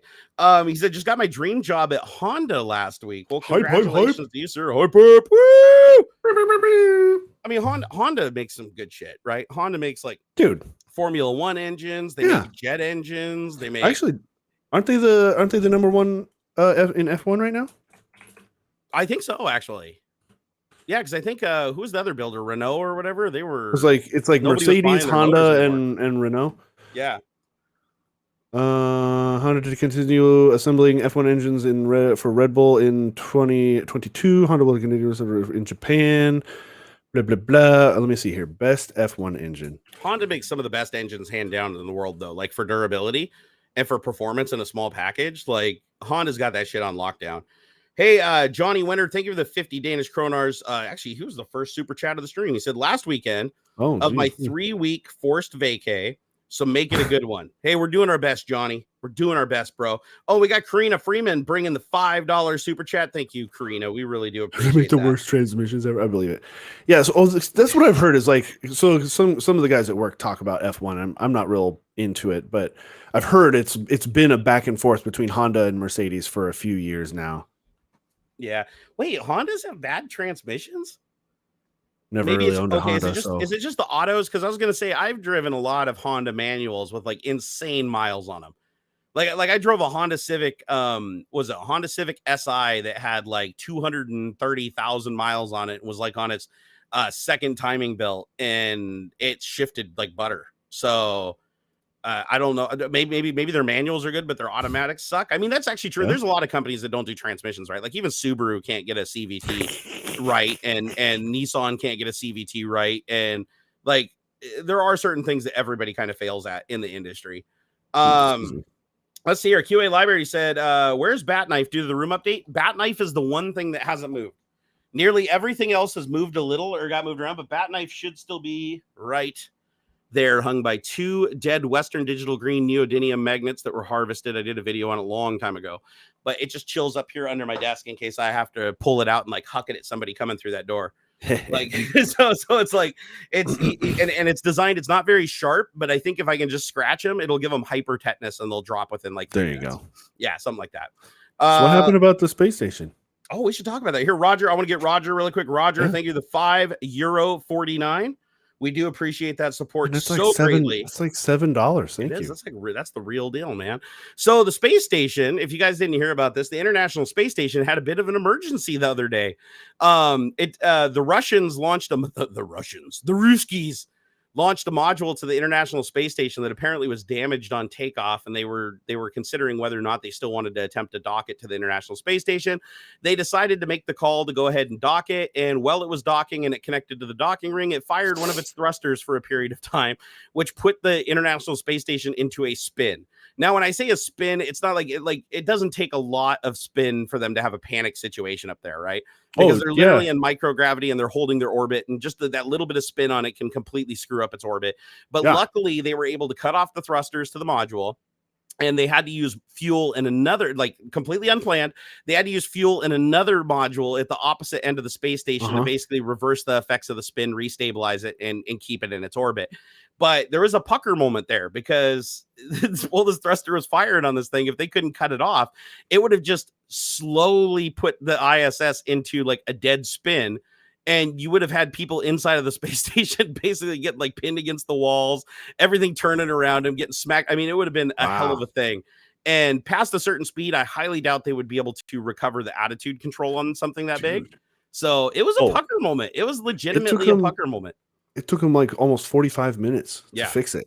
That's crazy. And they declared like a state of emergency, which is like, I don't even think they declared a state of emergency when like a micrometeorite blew a hole and they were like leaking oxygen into space. I don't even think that was like cause for a state of emergency. They just like put some tape over it or something. But holy shit, like this was like they were shitting bricks up there.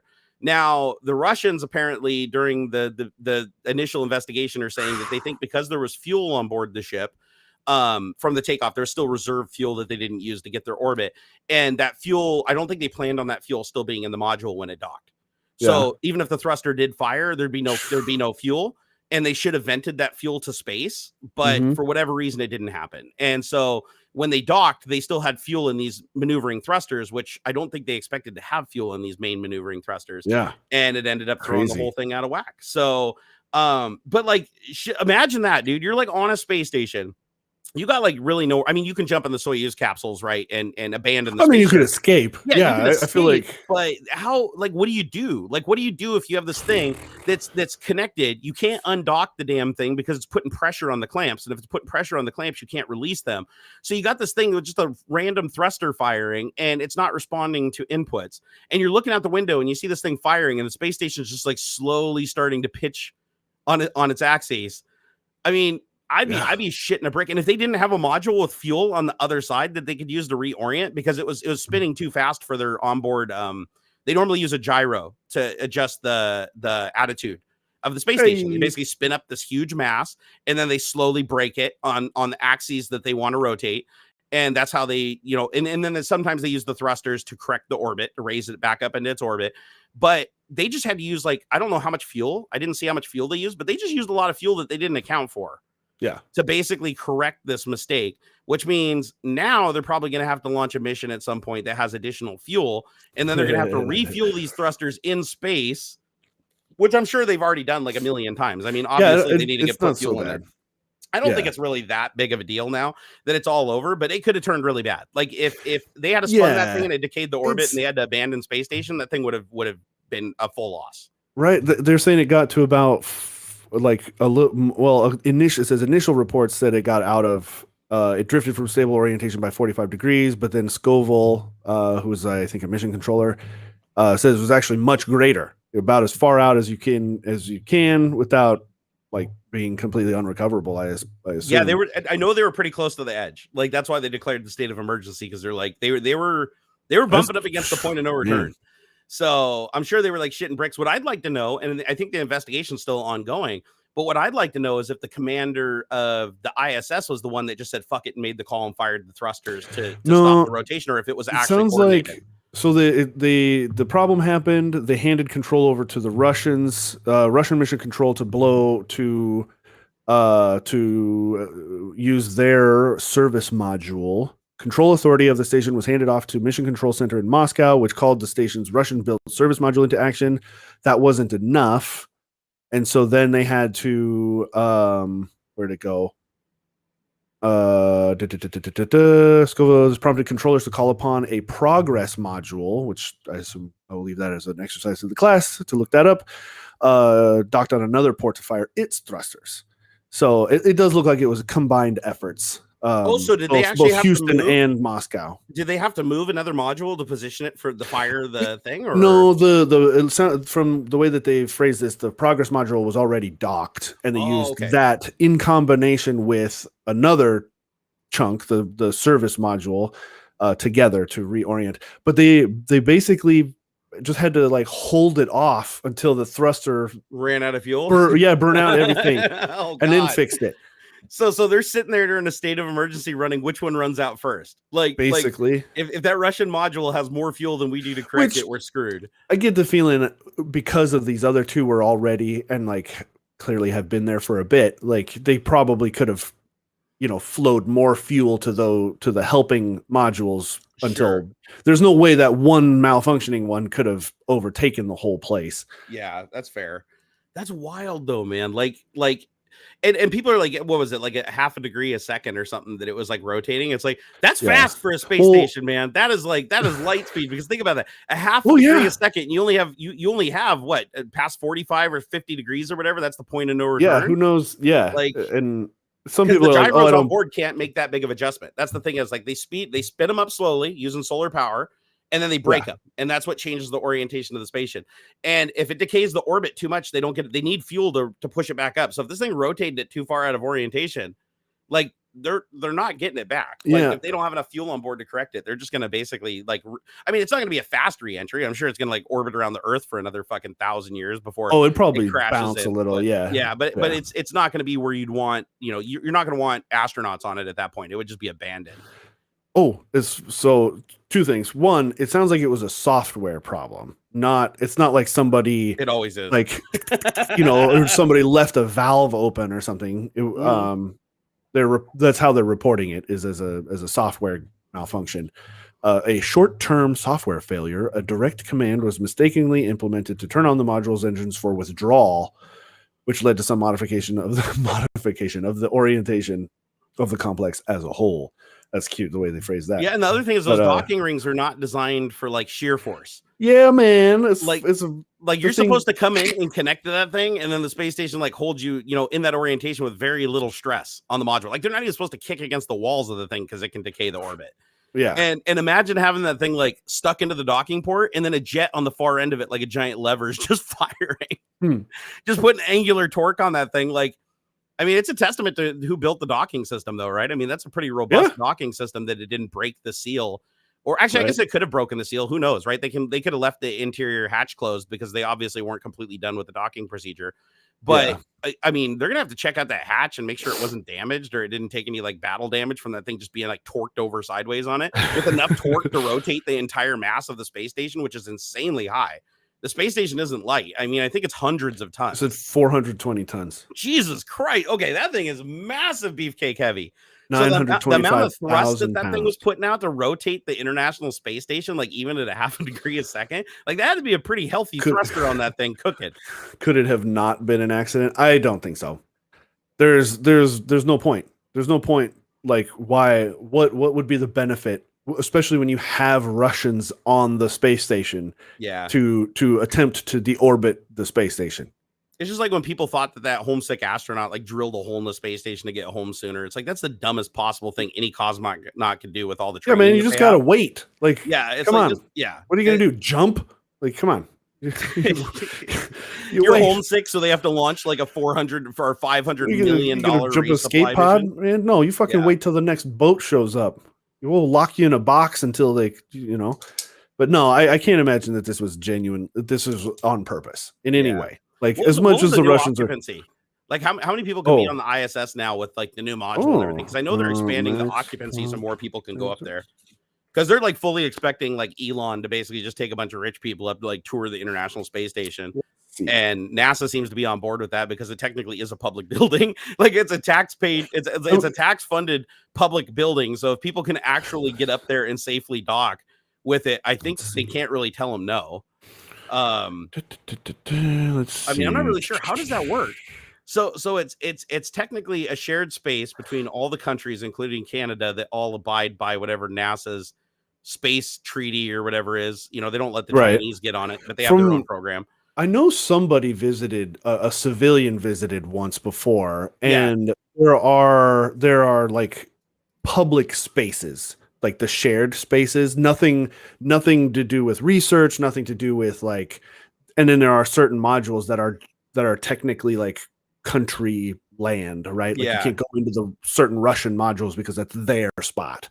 But there are like some places that you can, because I remember it had to have been in like the 90s or early 2000s where somebody spent a day or two up there for fucking millions of dollars or whatever. But so they have space and places for that sort of thing. One of the things I really like about the space program, and it's been this way for a very, very long time, is like even though Russia and the United States have always had tension between them, and that's an understatement, the space program has been incredibly open.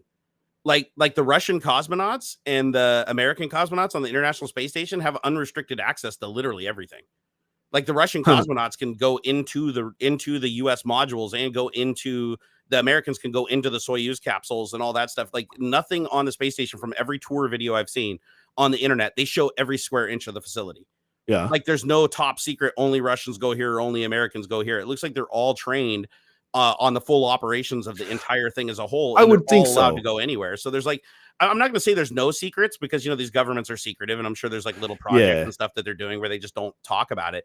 But it doesn't seem like there's any like, oh, you can't go beyond this point. It's like if you are a Canadian cosmonaut, a US cosmonaut, or a Russian cosmonaut, you basically have full access to the facility, including Canada Arm, including the Soyuz capsules, which are Russian, including the US modules, which I think is cool because it's like, you have these countries down here that are like nothing but secrets between each other.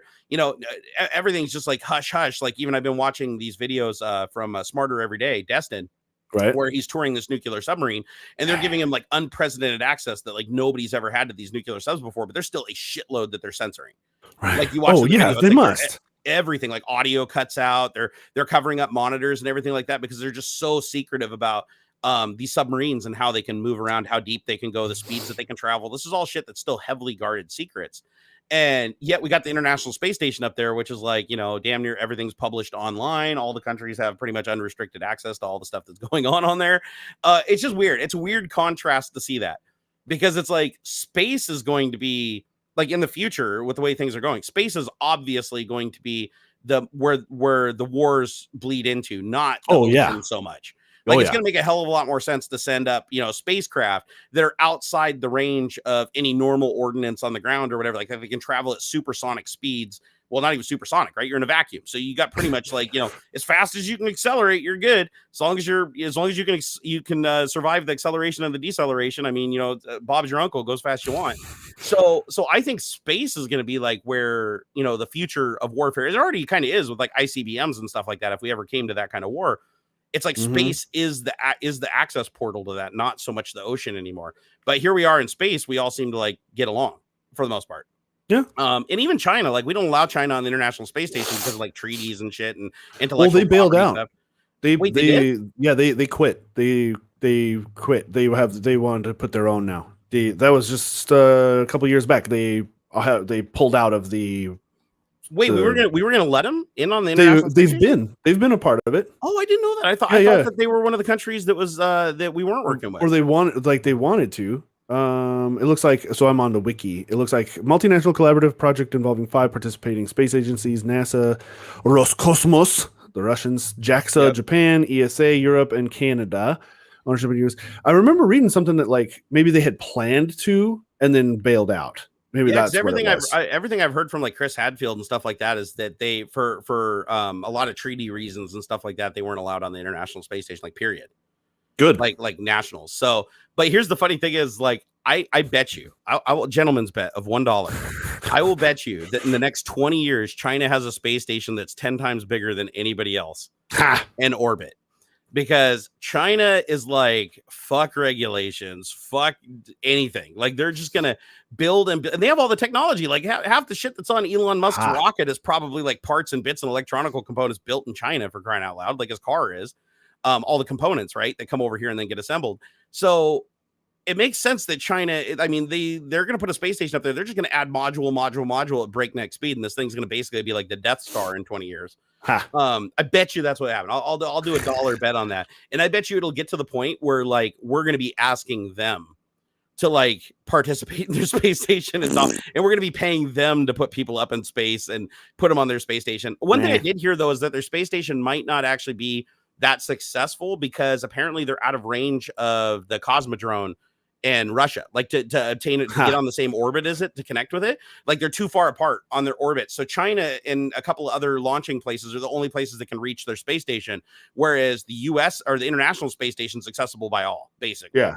So something to do with the orbits, the way that the orbits are done and how you have to like launch something from Earth to get into the orbit and the amount of fuel that you need or whatever and time that you need to get in line with the space station. Apparently China's space station is like in a really shitty part of town. So I guess is the best way to put it. Barry, thank you for the $20. Said, hey, wow, $20, man. Dude, this guy's like, he's throwing that stripper cash at us. Dude. Thank you. He said, hey guys, just wanted to say thanks for another entertaining Saturday morning. You are very welcome, sir. He said, AKA never ever banned.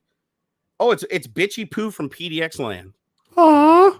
Bitchy Poo. Man, I want to go back to PDX Land. Like, dude. I heard that they're finally having one, but my health has been so bad lately, and I've been having trouble just like getting around. It's like me unloading my car and trying to get all my stuff in there now. Yeah, I don't want to go. I do, but I don't. At the same time, it's like it's one of the funnest events that I've ever gone to. Like, actually, I can tell you right now, I've been to more PDX Land events than any other event I've been to, and I'd love to go back. And I love the people.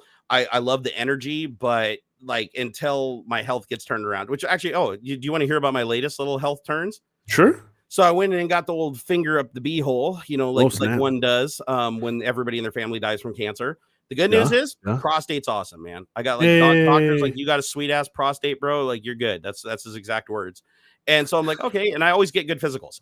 I get 2 physicals a year. They always say, okay, your LDL is a little low, but everything else is perfect. Yay. Well, because my back pain has gotten so bad and I've been relying on Tylenol, which is the only thing I'm not allergic to. Unfortunately, my liver enzymes are pretty elevated. Which is liver damage. So they're like, good. Yep. So they said, no more Tylenol for you. No over-the-counter pain medications, no alcohol. Like, I mean, literally, it's like I gotta go just off I didn't drink much to begin with, so it's like my last drink I had was like at the ocean 2 months ago, so I really don't care about that. But no Tylenol when it was like the only thing that was helping with the oxycodone that I have to take to get the back pain to a level where I could move. Now without the Tylenol, I am in really, really rough shape, and there's not much they can do. So hopefully my liver recovers. You know, they said they did assure me. They said, listen, like the liver enzyme level thing, totally reversible. 100% reversible. Yeah, like, your liver regenerates pretty good. Yeah, I'm not getting like cirrhosis or anything like that. They're just like the levels are elevated. They're like because you're a heavy Tylenol user. This is something we see in heavy Tylenol users, but it's at a point where it's easily reversible. Just stop taking the Tylenol. You know, hopefully a couple months down the road, when I go and do another physical in like 6 months, it'll be like, oh, your liver's back to normal. So that one's not too bad. The other one is I have high cholesterol, if you can believe it. I've never had high cholesterol in my entire life, but I have high cholesterol, and they said that what I need to do is eat a lot more fruits and vegetables, which I agree with them. I have been. So I'm having a smoothie now every day. Cool. And they said, oh, all you got to do is boost your activity level when I can't take pain medicine anymore. And my back's so screwed up that I can hardly stand. Just clap more. So yeah, I just got to sit in bed and just be like, yeah, get on down, doggies, get on down, and just do that until my joints and my arm feel like sand. You know? Yeah, I can do the wrist weights, but the problem is like I have inflammation in my arms and my hands. It's like I have trouble playing a video game or using a mouse anymore. So what about the tens thing, right? Like you could just like sit there and vibrate. I do vibrate. The problem with tens devices though is they actually weaken your muscles. Boo. So this is what sucks about tens devices, because the power that's causing the muscle to flex isn't coming from your own body. Your metabolism isn't going up, and your muscles aren't getting used to that new higher metabolism. So you end up working the muscle, so the muscle will get looser, and that's why they use it for physical therapy. But too much use of a tens device actually will start to weaken the muscles. And it seems counterintuitive, because I'm like, if I'm sitting there and doing crunches for like 3 hours, like how does that not strengthen the muscle? But it has to do with how your muscle fibers like repair themselves based on your metabolic burn in your body or whatever. So if you don't have that metabolic burn to back it up and your body's not driving it, as soon as you turn the tens device off, your body just goes back to supplying the muscle the same way it was before. And if you're sedentary, you're basically going to starve it. So anyways, that sucks. So I got a little bit of bad news this week. Par for the course. But the good news is, I know Miss Liz said, yeah, using too much acetaminophen is the number one cause of liver failure. Yeah, no, and I was well on my way. It turns out that taking 2,000 milligrams of Tylenol every day for like 3 months will fuck up your liver. So please don't do it. But here's the problem. I'm allergic to all NSAIDs, all other over-the-counter pain relievers. And the only pain medication I have has to be limited for obvious reasons, because it's a narcotic and heavily addictive. So, yeah, I'm just kind of running out of options. And then the shots that I get in my back, which actually do help a lot, like they do, these SI injections that I get that are incredibly painful, they do help a lot most of the time. Sometimes they're a dud, but the problem is, because I'm getting 2 of them now, 1 on each side, I have to wait the full 3 months before getting another round of shots, and it only lasts for about 45 days. So I basically get a month and a half of relief, and then it tapers off into agony for the next month and a half, and then I go get the shots and repeat the cycle. So it's like every 3 months I have a month and a half of better mobility, followed by a month and a half of I'm fucked. So this is a lot of rough news I've been getting lately. Hence why the Nerd Cave hasn't been developing at the rate that I wish that it was, and I'm still sitting here on one monitor. A little bit at a time. Yeah, a little bit at a time. Hey, sir, can you take the helm for a moment so I can? Sure. Go drain little mini Barnacules here. All right, I'll be right back. Okay. We got some super chats in there too. We'll get to those when we get back. I only saw the $20 one. We got above that we got tactical porn Smurf. I love that. And we got Miss Liz above that. We got Eric Lacasa. We got Nigel. What here? I'll get him. I'll get him when we get back. We'll go the non-content. You guys make it look easy. Yeah, I gotta go pee. I gotta pee so bad. Oh, hearts from Ms. Liz. Oh, thank you. And Eric Lacoste. ISS, which reminds me of what happened to Neil Armstrong during Germany. Yeah, very, very similar. Not to such an extreme. I read a little blurb about the Gemini 8 thing, and Nigel Wotan. Just had to pop in and donate, but watch tomorrow. Love you guys. Keep up the good work. Stay strong. X hugs. And Roger, we did Roger's Euro. Thank you very much for all you guys. Take morphine and chain over the painkillers just to get out of bed. Damn, that sucks. Sorry that you were in a position where you have to do that. Remember Space Station Mir, the one that came crashing down? What came crashing down? Didn't they do that on purpose? They decommissioned it. I mean, it was terrible. It was falling apart and like all jacked, but I do believe it was as controlled as they could. Keeps going to see if they're going to talk about Jim Browning. That's next. I haven't heard them talking about anything in the title. Must be late to the show, because just before Jerry was talking about his medical stuff, we were just talking about the ISS.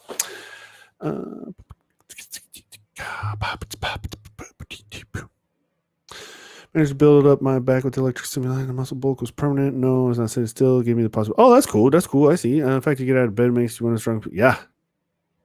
Hey, man.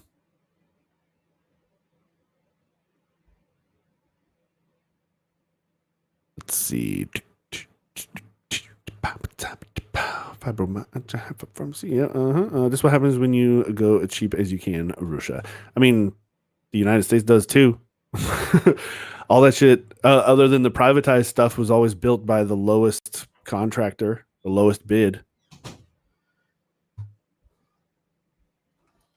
Oh, man.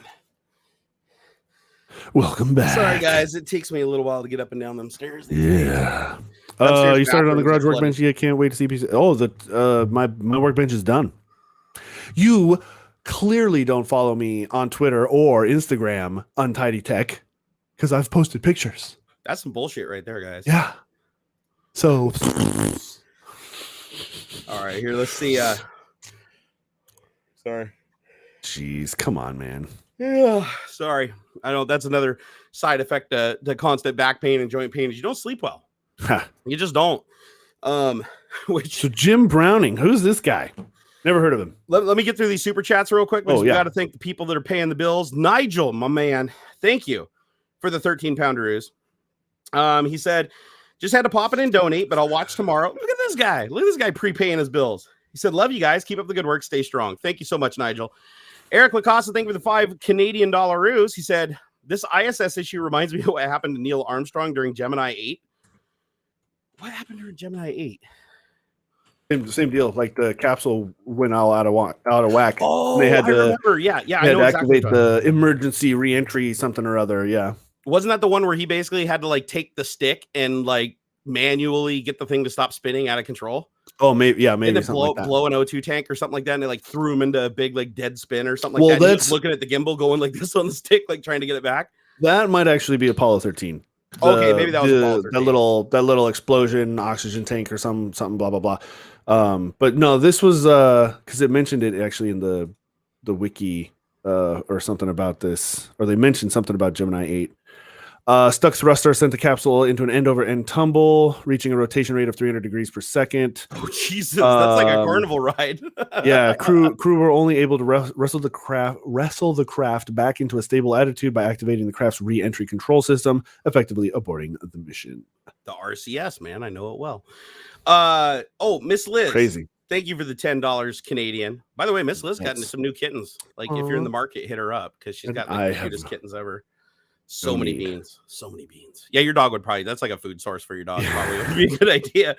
Tactical Porn Smurf. Love that name, by the way. Tactical Porn Smurf, thank you for the £5. He said, hello from the UK. Love the non-content. You guys make it look easy. I know it's not. It actually, it's easier to think. It really is. The hardest part is just making sure Jerry's shit is all lined up right. That's it. That's the trickiest part is not to put too fine a point on it. Making it work out of the gate. Fucking asshole. Making it work out of the gate and starting on time. Those are the two things that we struggle with. I show up here 15 minutes early and I'm standing around looking at the ceiling waiting for Jerry's video just to show up as he fucks around with a GoPro. Hey, are we gonna go there? Are we gonna start the drama here, sir? Are we gonna go there? I built this stream from a box of scraps. I had to walk uphill 20 miles in the snow just to connect my Ethernet cable.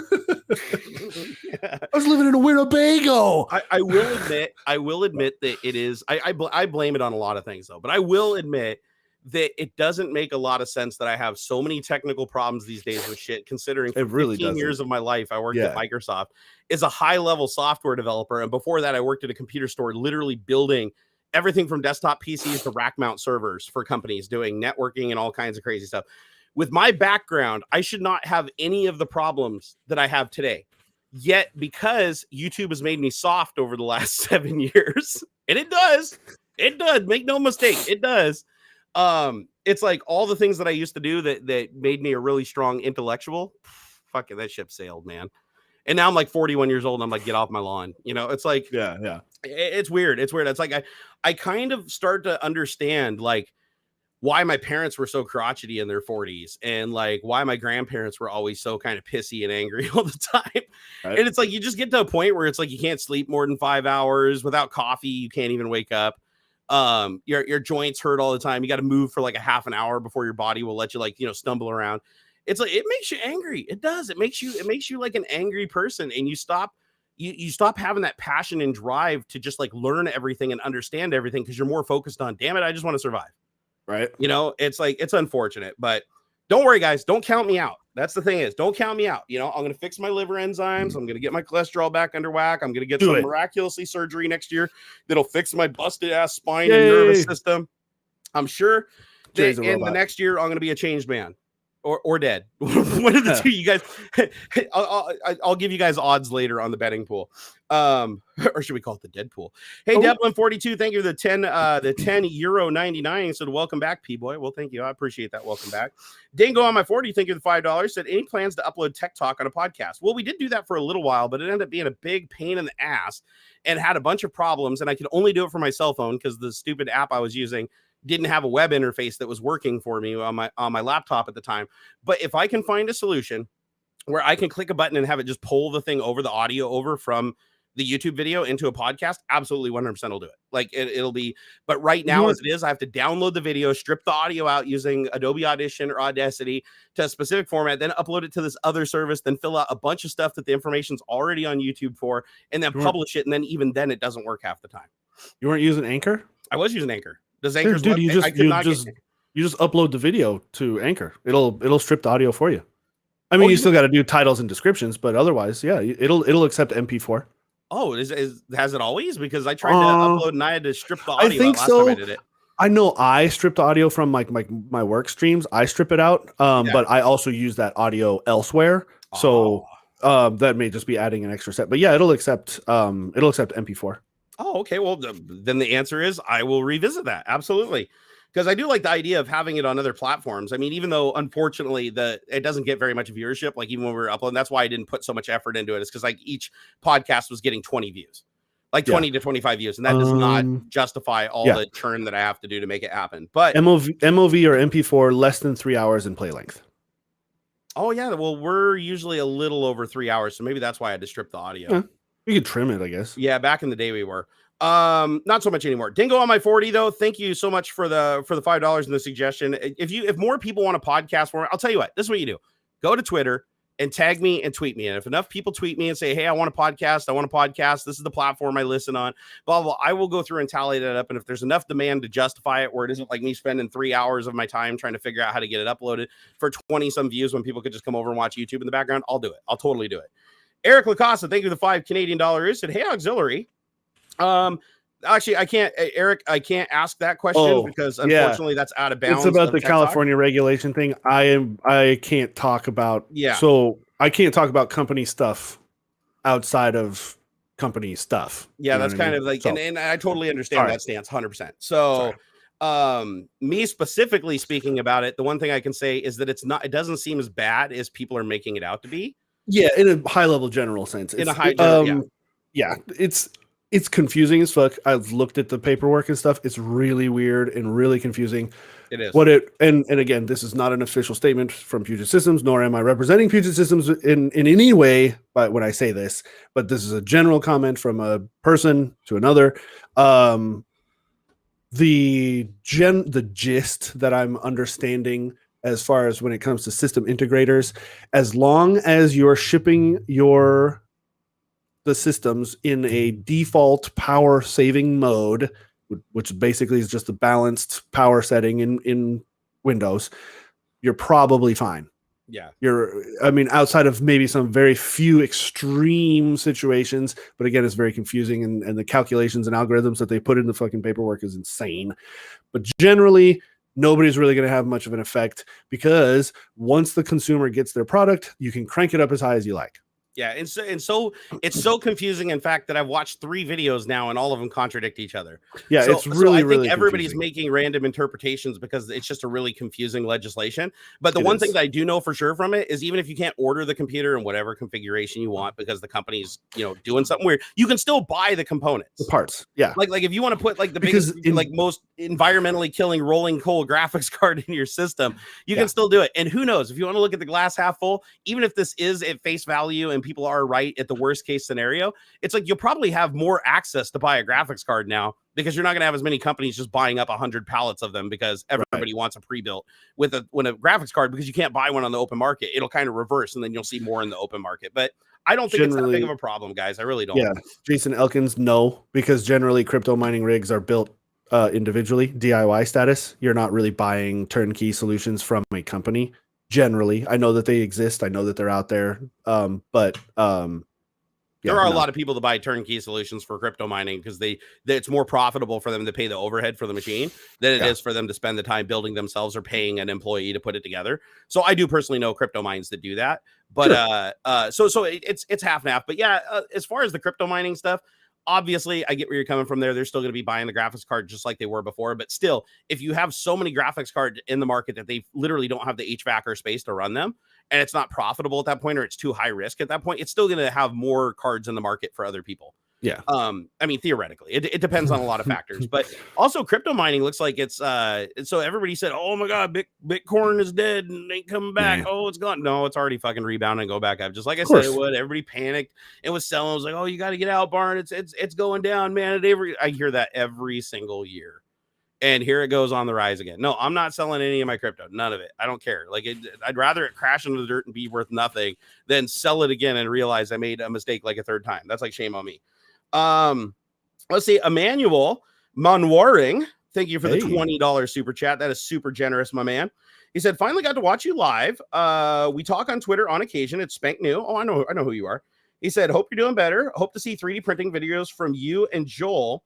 Been filling the void, but I miss yours. Or Joel's been filling the void, but I miss yours. Your friends. But you know what I'd like to do is do some 3D printing videos with Joel. Yeah, and he's completely open to the idea because Joel and I, we love each other, man. Like he is awesome. He's one of the few, and I genuinely mean that, few genuine guys that when you meet him in person, he is exactly the nice guy that you'd expect him to be from watching his content.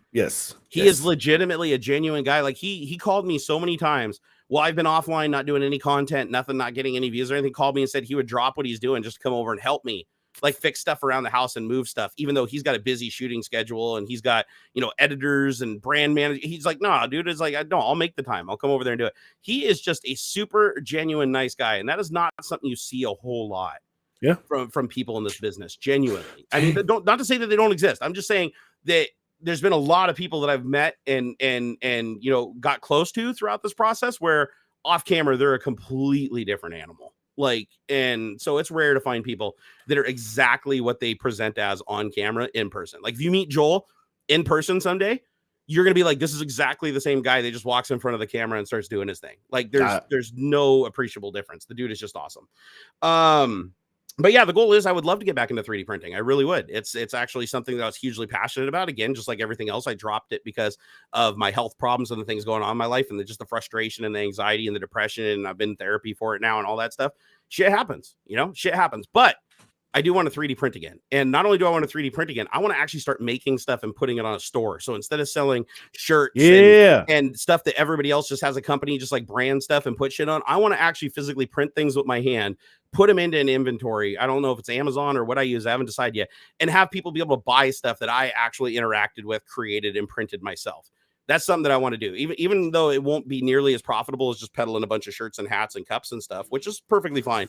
I just want to do something that's a little bit more personal, that people can have a little bit more of a unique connection with the person who created it. Yeah. I like to do things differently, even though, you guys probably know by watching me for all this time, I don't really do what's trendy. I don't really go where the money is. I don't really, I mean, even AuxxZillary can attribute to this, right? With the way I treat tech talk and everything like that. I'm not a businessman. I never have been. I never will be. I'm just a guy that stumbles about and does the things that he loves to do and hopefully retains enough of an audience that I can still feed my family. And somehow to this point, it's still, it's worked out. So, but it may not forever. So I'm going to enjoy it while I can. Johnny, thank you for the 20 Danish kroners. It's sad to see 400 plus watching, less than 200 vote. Boo. Oh, to like likes and dislikes, or yeah. Guys, please hit that thumbs up if you're watching the stream and enjoying. If you have if you breathe oxygen right now, hit that up vote to prove that you breathe oxygen, that you're an oxygen breather.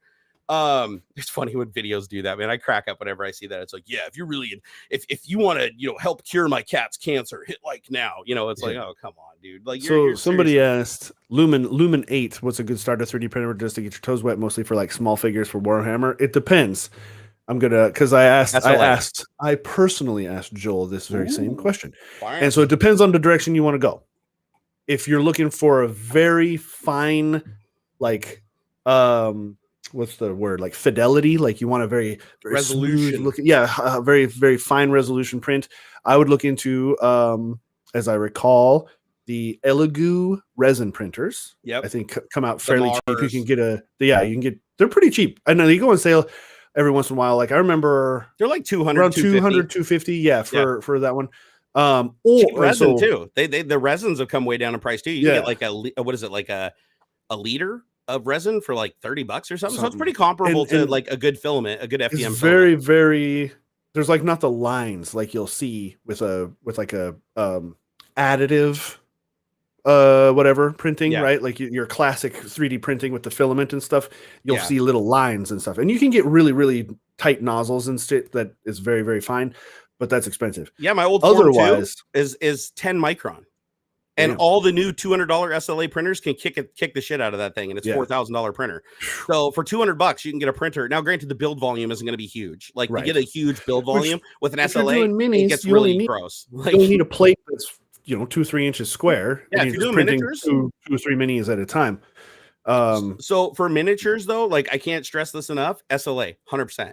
Yeah, FDM is great for printing things that are larger, even with good detail. Like if you have a good FDM and you print nice and slow and you got your settings dialed in, you can get nearly the same quality as SLA. It's medium quality. But if you do SLA on miniatures at 10 micron height and print it, it will look like an injection molded part. Not only that, you can also print in clear, which you can't do with FDM because too much oxygen gets stuck between the line layers. If you can print an optically clear lens, like if you get an SLA printer, you could print a lens for your camera. I mean, it's not gonna be the greatest quality, but you could print a lens for your frames for your glasses. You, in theory, you could literally print your prescription and polish it, and it would work. So it's, I'm gonna say SLA 100%, like because the prices now the way they are. If you're doing figures, miniatures, and you're not doing anything that's more than 6 inches cubed, 100% SLA, like no contest.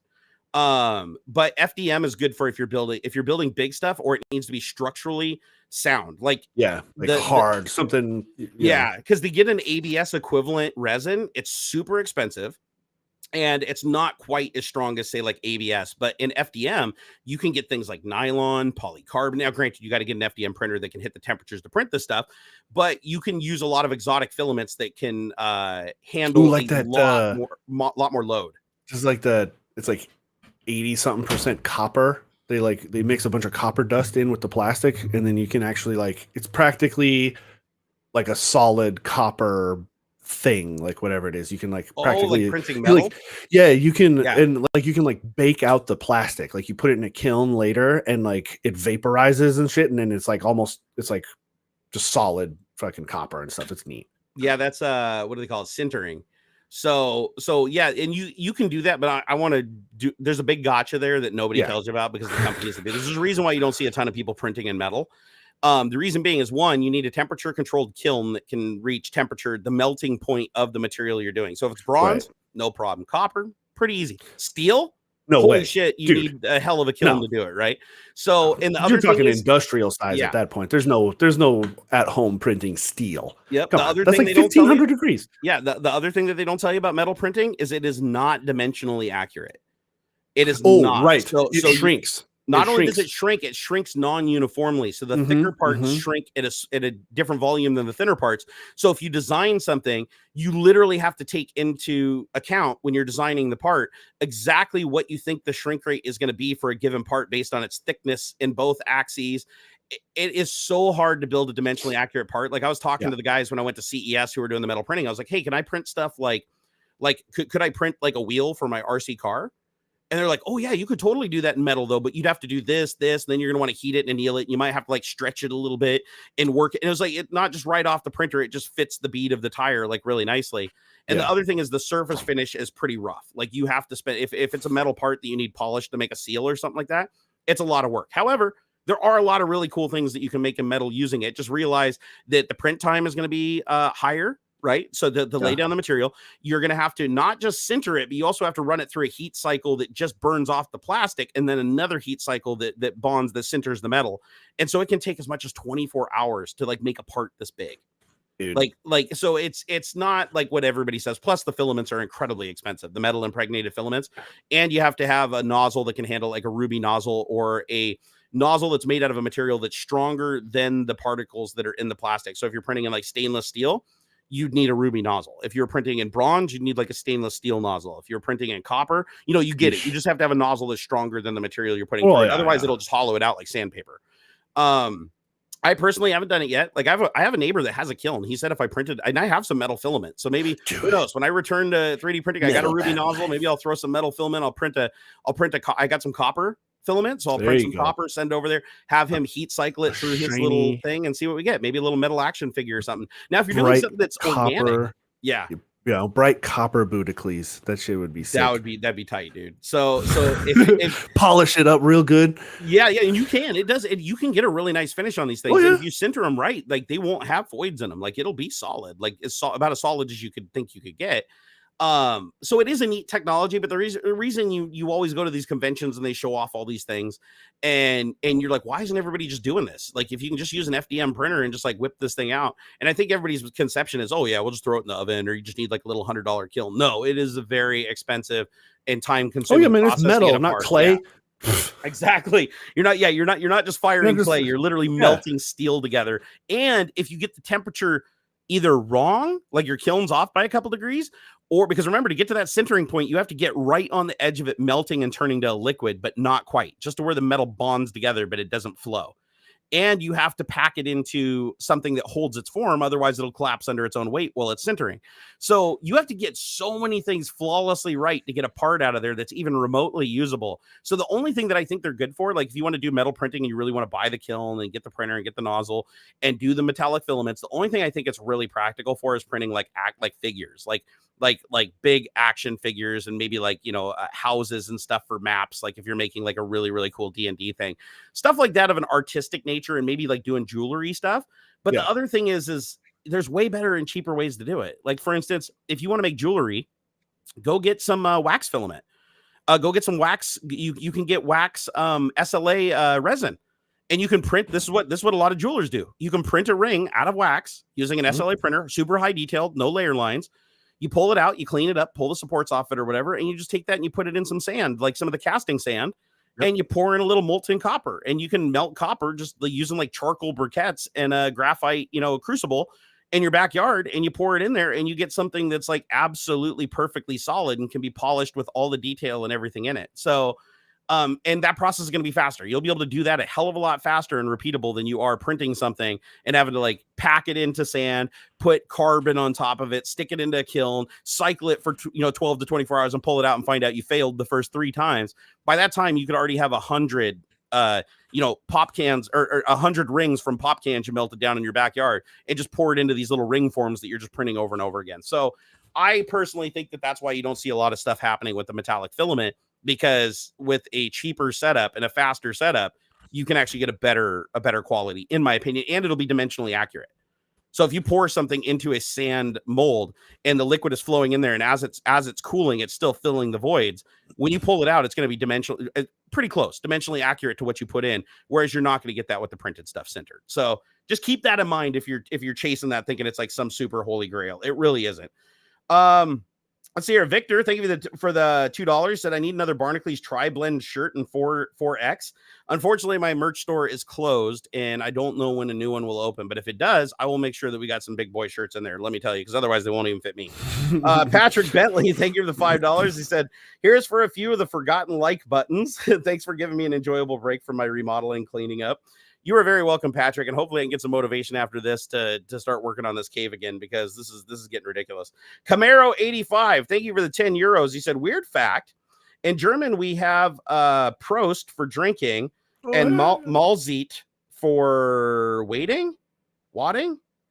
Okay, there we go. To say each other in English, it's just cheers for all things, which still I find weird after years of watching and hearing English. I always like learning how different languages cheers. It's interesting. Fun. So I like to collect different ways of saying it. I saw a funny video the other day. This one cracked me up. It was making fun of how Germans like say things like hospital. And it was basically each country had like googly eyes on it and like a little mouth, and it's like, hey, England, how do you say hospital? Hospital. America, how do you say hospital? Hospital. Canada, how do you say hospital? Hospital. Mexico, how do you say hospital? And it's like hospital. German, and they went through like all the different countries. Dionhausen. Yeah, and then it's like you get to Germany, it's like Donghausen min Haus Gas.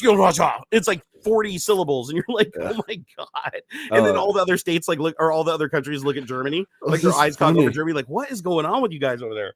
I like it. I think that's pretty funny though, that there's like so many words that are like really similar between all the languages. And then German's like, hold my beer. Yeah. Germany's like, whatevs. All right, let's jump on some of these other topics. So Jim Browning, who's this guy? Oh, this is a big one. This is a big one. You're gonna love this too. Never heard of this guy. Like, okay, I did a little looking when I saw it on Twitter. So but first off, it kind of surprised me you don't know who this guy is, because he is kind of a big deal, and you might even know of him once I tell you like, what he's famous for. Okay, when it comes to scammer guys, it's Kit Boga or nothing. So Kit Boga fucks with scammers. Okay, he fucks with scammers. That's what Kit Boga does. Okay, and he's really good at it. Kit Boga, as a matter of fact, I look up to him. He's hilarious. He's super well done. The dude knows exactly where to hit these guys to fuck with them. What Jim Browning does is destroy them. Oh, Jim Browning finds them. He hunts them. He records them on their own cameras and exposes them to the world, cool. and tips off authorities to go in and raid these places, and calls their victims and gets their victims to get their money back, or to call the bank while they're scamming them live. Like, this is a guy who is known for his investigative skills and his ability to track these scammers. Like, with all the little countermeasures that they use, he works around them. And he puts in months and months of work on some of these operations to track these people down. So he's amazing at it. This is the guy that you wouldn't think you could ever scam. Like, you could never get anything by this guy. He was literally convinced by a scammer to delete his own YouTube channel of 3.5 million subscribers. So now he released a video. So everything I'm going to tell you, be sure to go watch his video. I'd like you to hear it from him. But what happened is, and this is proof. I've been telling people this forever, even over on my Twitch stream, we talk about scamming, is everybody is vulnerable at a certain point to social engineering. If you pick somebody at the right moment where they're distracted and you show them just enough stuff that it's believable or probable, you can get them to even violate their own code. And what happened with Jim Browning, and keep in mind, this is a guy, he knows every scam coming. Like, this dude knows, like, even the most sophisticated scams, he's taking these guys down. He had somebody actually message him right after he moved to a new phone. So he created a new phone. He moved everything over, and YouTube support contacted him in an email from @google.com. So you'd think it's official. And I feel him on this. Like, there was a lot of red flags. This shouldn't have happened to him. But again, this just shows what happens when you're distracted. He just moved to a new phone. So he's on the new phone and he's setting things up, and YouTube's like, we're going to disable your channel because you created a duplicate AdSense account or something like that. And we're going to freeze your channel until we can figure it out. And they had a Google chat button. When you click the chat, you went into the thing and it said like YouTube support @google.com or something like that. And so he thought it was legit, and the icons looked right. The English was bad, but it wasn't terrible. It wasn't like, like obviously they were cut and pasting English. Yeah, you could, like, the carriage return always ended up with a capital letter. That was really weird. Yeah, so there was some red flags that he completely missed, but they caught him when he was distracted, and it was plausible because he had just set up a new device and he just did some stuff like logging into his YouTube channel and everything that he thought could have triggered this. And it was basically just the right scam at the right time. If it had been any other time, he would have scrutinized it more. Long story short, what they did is they told him that he had to rectify the issue. He had to basically transfer his channel to a new channel that he created and controlled, so it didn't look like he was giving it to somebody else. He created the new channel and transferred it, but by doing that, he basically like moved all of his content over this other channel that's a no-name channel, and abandoned and deleted his old channel. So once he realized that he did this, he started wising up and doing some research, and he's like, oh shit, too late. He had already done it. And then once he outed the scammer's like, yeah, I now have control of your channel. But luckily he figured out it was a scam before they got his password. Obviously, once they got him to transfer to the new account, they started asking him to fill out a form, which this form was on a website that wasn't owned by Google. And so the red flags finally added up, but it was too late at that point. He lost the channel. So Jim Browning, and they tried to sell it back to him for $100. even though it was his channel and they had no control. Yeah. They knew that they didn't have control of his channel because he didn't follow the scam all the way through to the end. So they tried to just like say, oh, give us $100 and we'll give you your channel back. And they kept insisting they were Google support over and over again, even though they had already admitted to the scam when he called them out. So and then their English got infinitely broken as it went on. Like, you could tell they couldn't cut and paste canned responses anymore. So after he knew he'd been had, he recorded the whole encounter so that he could do a video on it. So good thing he did that. He recorded this whole thing. Yeah. And YouTube did give him his channel back. It took like 3 days or whatever. And he also he did have youtube.com/Jim Browning. Now he's youtube.com/ some weird, crazy GUID. It's like the weird gobbledygook letters instead of your nice name. Yep. So he ended up losing his Jim Browning, like some other guy that posts like, vlogs of his family. But it's just crazy to think about this. This is the guy. This is the guy you go to if you want to take down a scammer, or you want to know if something's a scam. This is the guy. He's unshakable.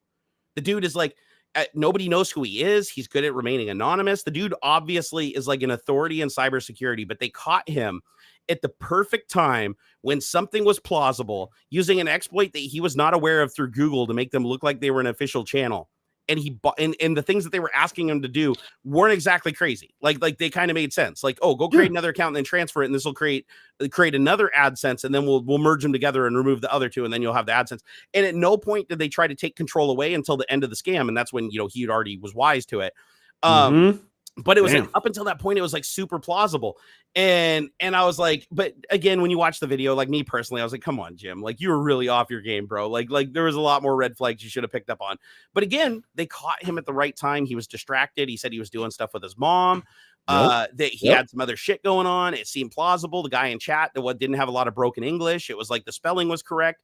And so he fell for it, fucking hook, line, and sinker. So it just goes to show that no matter how protected you are, by the way, he also had 2-factor authentication. So even if he fell for the phishing attack that they tried after that, they wouldn't have been able to get into his account. So always have 2-factor authentication, because without it, you fall for this scam, you're done. There is no repairing it. So he got his channel back in the end. He still lost his /Jim Browning, which is a big deal because he has links everywhere that are youtube.com/Jim Browning. And he's trying to get that back, but there's no guarantee he's going to get it back. And this guy, and I'm sure it's a hugely embarrassing thing. I mean, you can tell from the video. This is like when you're the guy that people call to take down a scammer, and some third-rate fucking scammer from Turkey, cut and pasting from like his computer fucking takes your 3.5 million, subscriber channel down. That's a big accolade for this guy. And he didn't even seem like he even knew who Jim Browning was. Like when he said he wanted to interview him, he's like, why would you want to interview me? Like after he scammed his channel, he's like, oh, I want to do a video series because you got one by me. Like I want to interview you. And he's like, why would you want to do that? Oh, for content? Like why? Like why would you want to do that? So it seems like he wasn't even targeting. Like at first I thought, oh, scammers must be targeting because he takes down all the scammers in the world. So the scammers obviously want to go after him. They came after me when I made my video. They threatened my life and threatened my wife's life and war dialed my phone for like 3 hours, and I had to have the cops come and basically threaten him to get him to back off. So they do shit like that. So I was like, oh, so they target him. No, it turns out this is a complete like random occurrence. This is a scammer just looking for big channels to take. He claims he already took several others using the same technique. And obviously if he got one by Jim, there's no doubt he got it by a lot of other people. He basically just harvests channels and then tries to sell them back to the people for money. And that's his whole get up. And I'm like, wow. So he wasn't targeted specifically. I'm sure he figured it out. I'm sure the scammer eventually figured out, holy shit, I literally went after like, Don Corleone of taking down scammers. But it blows my mind. It blows my mind. And it just goes to show that no matter how safe you are and no matter how on your game you are, it just takes one fucking time where you wake up and you're a little too tired and you misread something on a screen, or there's 2 letters instead of 1 letter in the word, or something looks authentic and you're expecting it because like one of the things he pointed out, which I thought was actually a valid comparison, is when you get those email from Amazon that's like, oh, we've detected a fraudulent purchase on your account. Please click this button and log into Amazon or whatever to dispute it. And so if you just bought something on Amazon, he said, like, if you just bought something on Amazon and you got that just as a random occurrence, because they send like 10 of them a day, you get that thing pop up in your mailbox like, oh, Amazon, something you recently ordered was fraudulent. Click this to show that it is or isn't. And you click the button and then it's like a page that looks just like Amazon that says sign in, and you put in your username and password. And then they're like, okay, you've logged in. And then what they do is just forward you onto Amazon. So you think you've logged in and you're like, oh, I don't see anything wrong. Yeah, you just given them the username and password. Now they take over your Amazon, change the password, kick you out, order a bunch of shit, and send it to their friends. So it's kind of like that. It's like all it takes is just the right time and the right frame of mind to hack past you, and that's social engineering in a nutshell. Like when you can get by Jim Browning, you can get by anybody with enough effort, enough time, and enough luck. So just protect yourselves. The number one thing that I can tell you that you should do is have 2-factor authentication. 2-factor authentication. In this case, in this situation, you still would have lost your channel, but you wouldn't have lost it. You basically would have transferred it, deleted your old channel, and still had all your content and everything. You just wouldn't be the same channel anymore. But if he did not have 2-factor authentication in the scam and he fell for that phishing, the phishing attack, he would have lost his channel. The people could have came in there and done any number of things. They could have manipulated their entire audience. They could have posted a video saying, hi, this is Jim Browning. Go over to our other channel here. And everybody would have unsubbed and went to the other channel because he told them to and they trust him. So just be careful. Be careful. That's pretty crazy that shit happened. And then in the framework laptop. I think that's our final. So this is an interesting thing. Yeah, take the lead on this one. I mean, I don't know a whole lot. I know it's supposed to be some kind of like modular laptop. They've been working on this for, I don't know, like 5 years or more. Like everybody's reviewing it, dude. Everybody. The general feel is like it's cool, but like not that cool, I guess. Yeah, that's all I know. all right. I'll take this one. So Linus did a review of it, and a couple other YouTubers that I watched did a review of it. It looks neat. It's a neat concept. So it's a modular laptop where you basically can easily open it up with regular tools. You can swap out things like the graphics. You can swap out memory, storage, the battery. You can swap in universal modules that contain like basically the equivalent of like PCI cards, but they're this proprietary format that's for this particular laptop. So I don't know how amazing that is, but you can basically like say if you want 3 USB-C ports, you can have 3 USB-C ports. If you want 2 HDMI ports for whatever reason because you want to run multiple screens, you can add HDMI ports or display ports. You basically have these modular things you can pop in to change the port geometry. It's got a good camera. However, as far as I can tell, the camera and screen aren't really replaceable. I guess they could sell a better screen and you could just bolt it onto it. Yeah, it's a laptop screen. Like, yeah, it's a laptop. There's nothing remarkable there. But here's the problems that I have with it is, and the motherboard is actually easily swappable too. It doesn't have like a bunch of crazy fucking heat pipe shit that's like bonded to the chassis and uses weird hardware and stuff. So you can replace the motherboard, basically just about everything. You can't replace the CPU though, because being a mobile CPU, it is soldered to the board. So you have to do a full replacement of the motherboard. That being said, here's the problem that I have with it that I'm not seeing in any of these reviews, at least none that I've watched so far. They're all like, this is really cool because it's like modular. You can upgrade it. It's less e-waste and all this. But the big problem that I see with it is it kind of defeats the point of what a laptop is supposed to do. And that is a laptop is supposed to have the longest battery life possible in the smallest package possible. Like for the screen size you want and everything, you want weight. Yeah. When you start having modular components like this, you end up giving up that battery life. You end up adding weight to the unit and thickness to the unit that's unnecessary for the same level of performance. So in my opinion, I think it's a cool idea, and I like the fact that you can upgrade it and change its configuration stuff. I think it's awesome that I always want different ports on my laptop, so it'd be cool to just bust it open, or you don't even bust it open. You push a button and pop them out like cartridges, so you can put in new ports. I think that's awesome, but I think that could be applied to other laptops as they exist today. I don't think that that's like a big deal. That's like PCM CIA card back in the day, right? Right. So it doesn't. But the problem is the battery in it is smaller than it could be if the battery took up all the voided space inside of the chassis. The screen is good, but it's thick and it's got a really nice webcam. But can you replace the webcam? Like when I was watching, it didn't look like the webcam was a module you just pop out and put another one in. I do feel like it's a good first step. Yeah, I see the concerns with like space savings. Like I'm watching these little GIFs and stuff they've got of somebody putting in an M.2 drive or some memory and stuff. And yeah, these like the memory, the just the RAM, like these slots shouldn't be like parallel to each other. Like a good laptop has them overlap a little bit, like at a bit of an angle.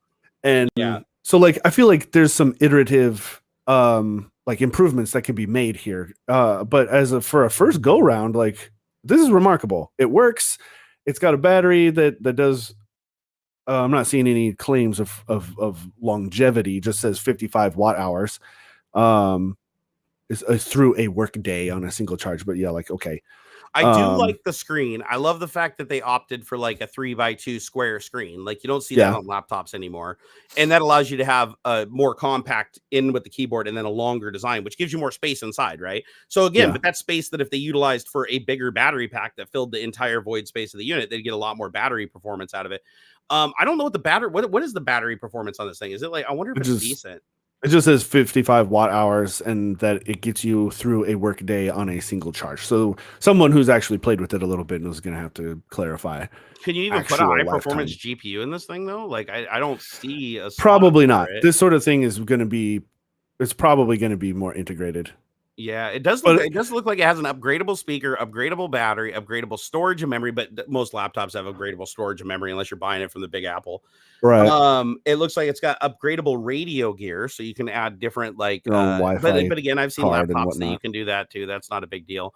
The screen actually looks decently replaceable. I didn't notice this when I saw Linus's video, but looking at the pictures on their website, it does look like the screen is literally just held in with like two little axles that pull in, and it's got like two just cables. a hinge basically, which that's super cool. So replacing it is going to be easy enough. Yep, I like the cooling system. The fact that the vapor chamber and the heat pipes and everything are all condensed into just that one area, so they're not overlapping other components. It's built-in graphics, Iris Z graphics. So whatever your mobile Intel chip. I mean, I guess it's about as okay. So try not to shit on it here because I don't want to do that. I definitely like. I agree with you. I think it does what it does well. I like that the motherboard just comes straight up and out. You don't have to take off all the fucking heat pipes and shit and unweld everything to get stuff out. So I do think from a design of like repairability, it doesn't get better than this. If you're a right to a repair nut and you want to just keep your hardware working for fucking ever, like nothing beats this, right? Like I will definitely get in that field. But if you're but if you're buying a laptop and your requirement of that laptop is the most battery performance, the most graphical performance for the smallest package possible, I don't think this is it. Like I don't think you're gonna get that. This is not a workstation replacement. This is not a high performance laptop by any means. I mean, it's a little better than like netbook status, you know. I wouldn't put it all the way up into like ultrabook style, but this is, I mean, it's the processors they're listing look pretty decent. The integrated graphics on Intel is actually pretty decent these days. You can play some games on this with no problem. Oh wow, the DIY edition. I don't know what's included that, but only $749 versus $1,000 for the base assembled laptop. Wait, you can like an unassembled one and build it? Essentially, yeah, that's what they're saying. It's like a kit. You put it all together. If you cut out all of if you only do like if you have no storage, no memory, no Wi-Fi, no power adapter. Also basically unusable. No operating system. Yeah, you'd have to add in all that stuff. That's where you get that $750. Here, let me do the lowest spec one that they have for build yourself. I'm going through the builder right now. So I'm just selecting the smallest options and what's the total price? Let's see. So next. Okay, where's the next? Oh, so $1,052. So building it yourself with the lowest spec components is more expensive than buying the pre-built with the lowest spec components. I'm looking at it at $750 for DIY. No, I clicked on it and it doesn't have any hard drive, no memory. You have to add all those things separately. But once you add it to make it like a usable unit, like the lowest one you can buy, let's see. It's $1,052. So, and you have to give them $100 deposit, and then they charge you when it ships. And it looks like batch 4 ships in October. In there. I'll bring my own operating system. I am not about to. That's what I put too. I did $140 on fucking Windows. No, I selected that. And this is dumb too. Like, I mean, okay, so these prices are NVMe, but like. You're telling me I can't put an SSD in here, like a 2.5-inch SSD? It's only NVMe and probably only one slot. That's kind of a bummer. Yeah, but it's because they just don't, because of its modular nature, they don't have a lot of space. Yeah, like I feel like they'll get to a point. They have to use smaller components to you know that you wouldn't have to in a regular chassis. I'm looking here at $889. Okay, so I selected 250 gig NVMe. No operating system, the cheapest Wi-Fi card, 8 gigs of memory, and the cheapest CPU. $889. Did you do 1 terabyte you did a 1 terabyte NVMe? There's a 250 one. Oh, you did the 250 one. Yeah, because it's cheaper. Oh no, you're right. Okay, it's just out of order. Oh, it says negative 163. Okay, I didn't see that there was negative options. Like I just selected the default option, like the one that's top one. A wash. Yeah. So yeah, I mean, I guess, but I'm just trying to think of like what other laptops are in that price range because that's a good I mean, $1,000. It seems like you could get a laptop that has higher specs than this.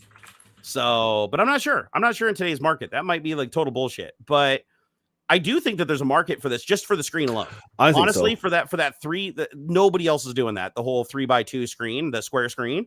And I think for like software developers and shit like that, like if your goal of your laptop isn't to just consume media on it, I think that's awesome. I also love the fact that all 4 ports are expandable. So like you can replace all 4 modules. Like if you want to, and presumably because those are bus connected modules, you could like get a module that's more storage, right? You could get a module that has like an SD card built into it eventually. Other third parties could make modules because I think this is an open standard. So they're encouraging other people to make modules that can plug into this thing. Yeah, it all just plugs in USB-C style. So there's no reason why you couldn't just get something that some sort of little flash memory thingy that just plugs into one of those modular spots.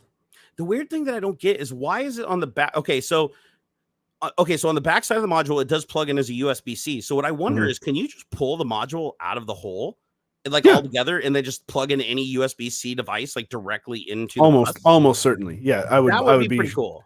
Yeah, I'd be surprised if you couldn't. Because then you could 3D print. You could 3D print these like little housings, and just put shit in there, like drives and memory. And okay, from that standpoint, I do think that's pretty cool. Okay, I will admit that is pretty. I hope that they are wildly successful in this. I hope it works great for the people that buy it, and really they pump it up, because like I can see where this could get better and better and better. And yeah, I think it's cool. It's cool. If this idea gets a lot of market share, you can be guaranteed that other bigger companies are going to jump on it. Yeah. And they're going to start making more modular shit and more repairable stuff. And honestly, I would love that. I would love that if this was like the Tesla of laptops and everybody embraces it and other companies are forced to make their shit more upgradable. But really my only downside, like, again, I don't want to seem like I'm nitpicking at this thing. It's just because I've seen overwhelmingly positive reviews where it just didn't seem like really addressing the elephant in the room on the thing. But it's not a huge laptop by any stretch of the imagination, but because of its dimensions of the screen, it does give it a lot more space and depth, right, than a regular laptop would at that size. So there's some like little kind of deceptive things going on there, and the use of space inside is fantastic. I'll give them that. Yeah. But the problem is, to make it modular like that and to have the motherboard modular, they have to cut a lot of efficiency out of the system. Yeah, and that's where I don't like. I do think that they will. Well, they'll have to figure out a better way of arranging some of this stuff. The one thing that is bugging me the most is how the RAM is being installed there. Like, there are way better ways to do that. Like, maybe it's thinner this way by a little bit, but you could save like width space by having them stacked like I've seen in a million fucking laptops. So. And then from there, heck, if you could stack them like that, now you've recovered what, 3/4 of the width of the stick of RAM. That's nearly another M.2. Yeah, you know what else I just noticed looking at this that I didn't even consider until just now? So I'm sitting here looking at the pictures of the framework laptop, and I'm like, you know what? The bottoms of those expansion cards are open. Like the bottom of the laptop is open where you slide the card in, which means a little bit. There's like they can protrude though. Like if you look at it, it's like they can protrude. You could make a card that was double height towards the end that had a bigger connector on it than the width of the laptop and slide it in there and then just taper it down like a ramp. Yeah. But what you could also do with this that I'm thinking about now is, because those ports are in uniform locations on both sides, right? And they are just USB-C on the inside. There's nothing stopping you from making like a fucking 3080 GPU extension that just plugs into the side there through Thunderbolt, right? Like just bolts onto the side, but matches and is flush with the center, right? It plugs into like the headphone jack and those two things, and then has external power coming into it. And now you'd have the graphics going through Thunderbolt back into the display, and you'd have like a heavy hitting GPU, and you could just pop it off the side and throw it in your laptop case. Yeah. So that would just be an cool external enclosure. Yeah, it'd be like an external GPU, but it'd be like fixed to the side of the laptop, so you could easily get it up and move it around if you're at Starbucks instead of having to pick up your big external enclosure. And you could do something like that on either side. So I don't know what the power, like how much reserve power it has. I'd imagine since it's modular, they have a healthy reserve. Because people are going to want to build modules that take more power, right? Like what if you want to build like an RF module to give it like an excess transmission range or something like that?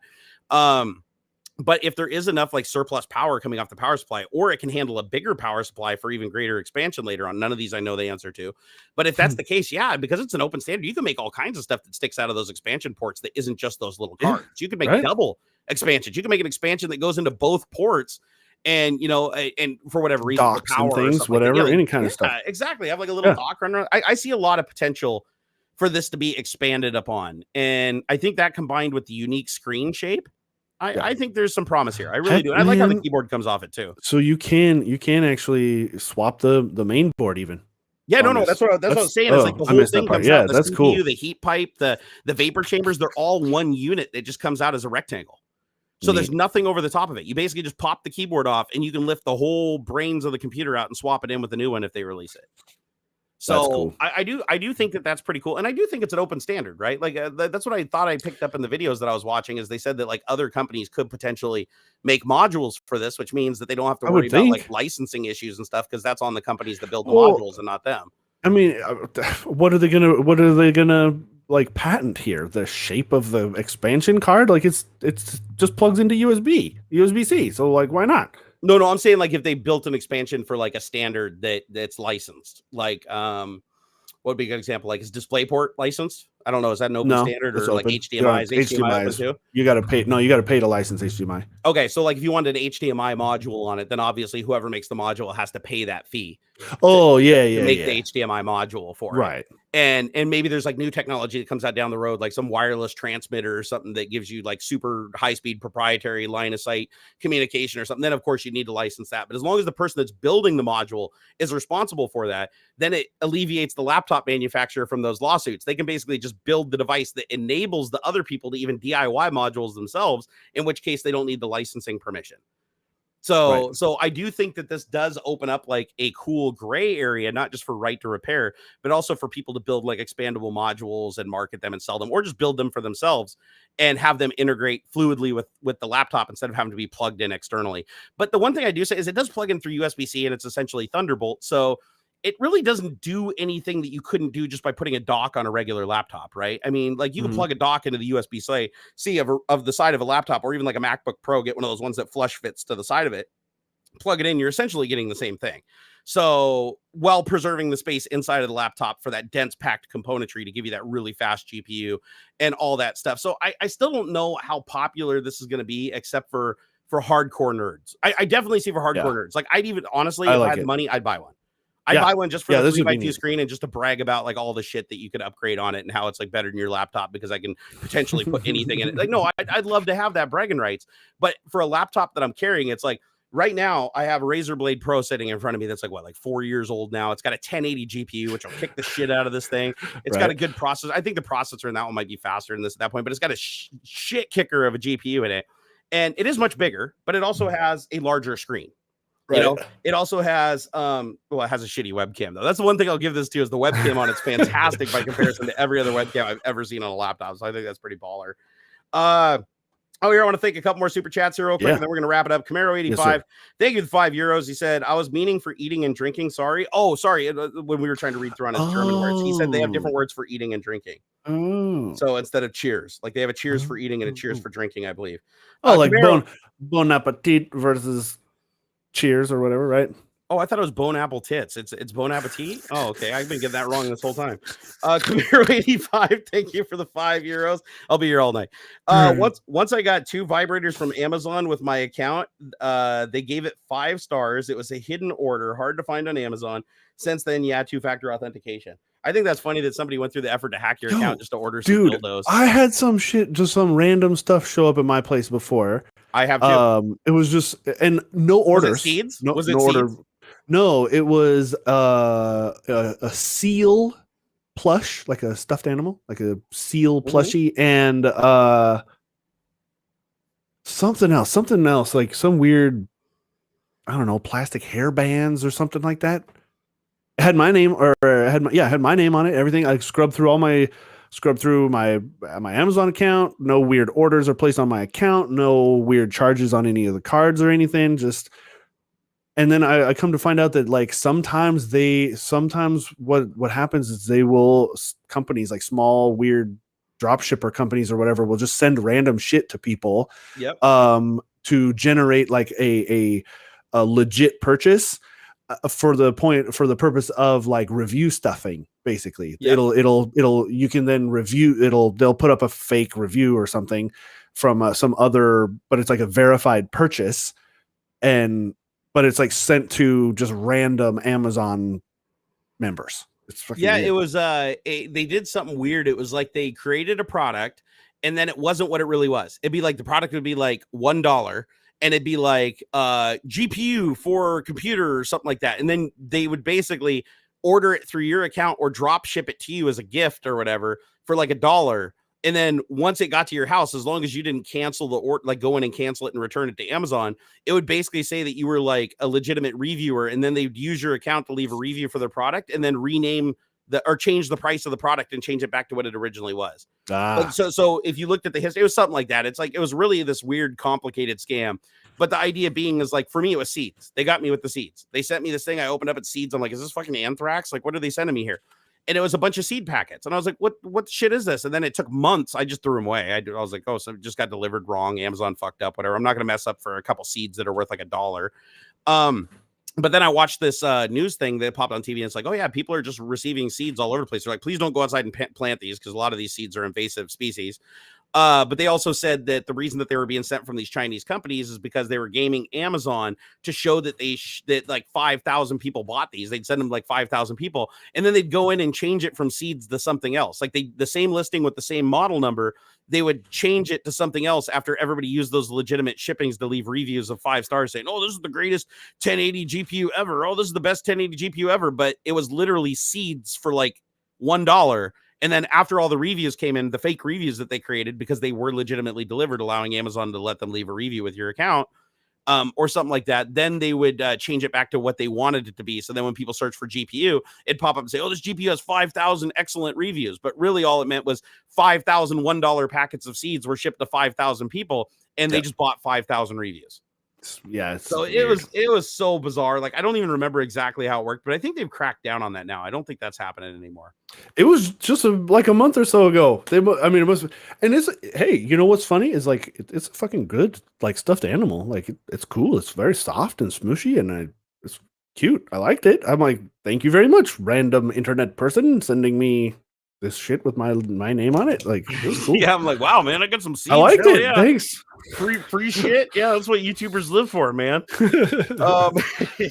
All right, guys, we're gonna go wrap it up. We went about a half an hour over because we started an hour late, so technically we're a half an hour short. But still, hey, we needed our beauty sleep this morning, and we still didn't have a smooth start even with the hour off. So what are you gonna do? We will definitely see you guys again next weekend on Saturday, same bat time, same bat place, unless otherwise specified on Twitter. Also, make sure you check the video description for all of our links, including David Hewlett. Unfortunately, he couldn't join us again because he's doing his acting career stuff and trying to keep his family from disowning him from spending time with a bunch of nerds instead of them. So he'll come back at some time in the future, but all of his links will remain in the video description forever, ever, ever. So go check him out on Tech Banditry over on Twitch. Check out Mr. AuxxZillary and his streams that he does all by his lonesome over on Twitch. And also I stream Monday, Wednesday, and Friday over on Twitch at noon Pacific Standard Time. So check out all the links are down there. If you guys want to get a hold of us outside of the stream, the best way to do that is through Twitter. Just add us over there. We both are social media addicts. And it's quite literally like social media is AuxXillary's job. So he's on there 24/7. So hit us up, tag us over there if you got a question or you got a topic suggestion for the next show, and we will catch you guys next time. Thank you so much for all the support. Love your faces. And until next time.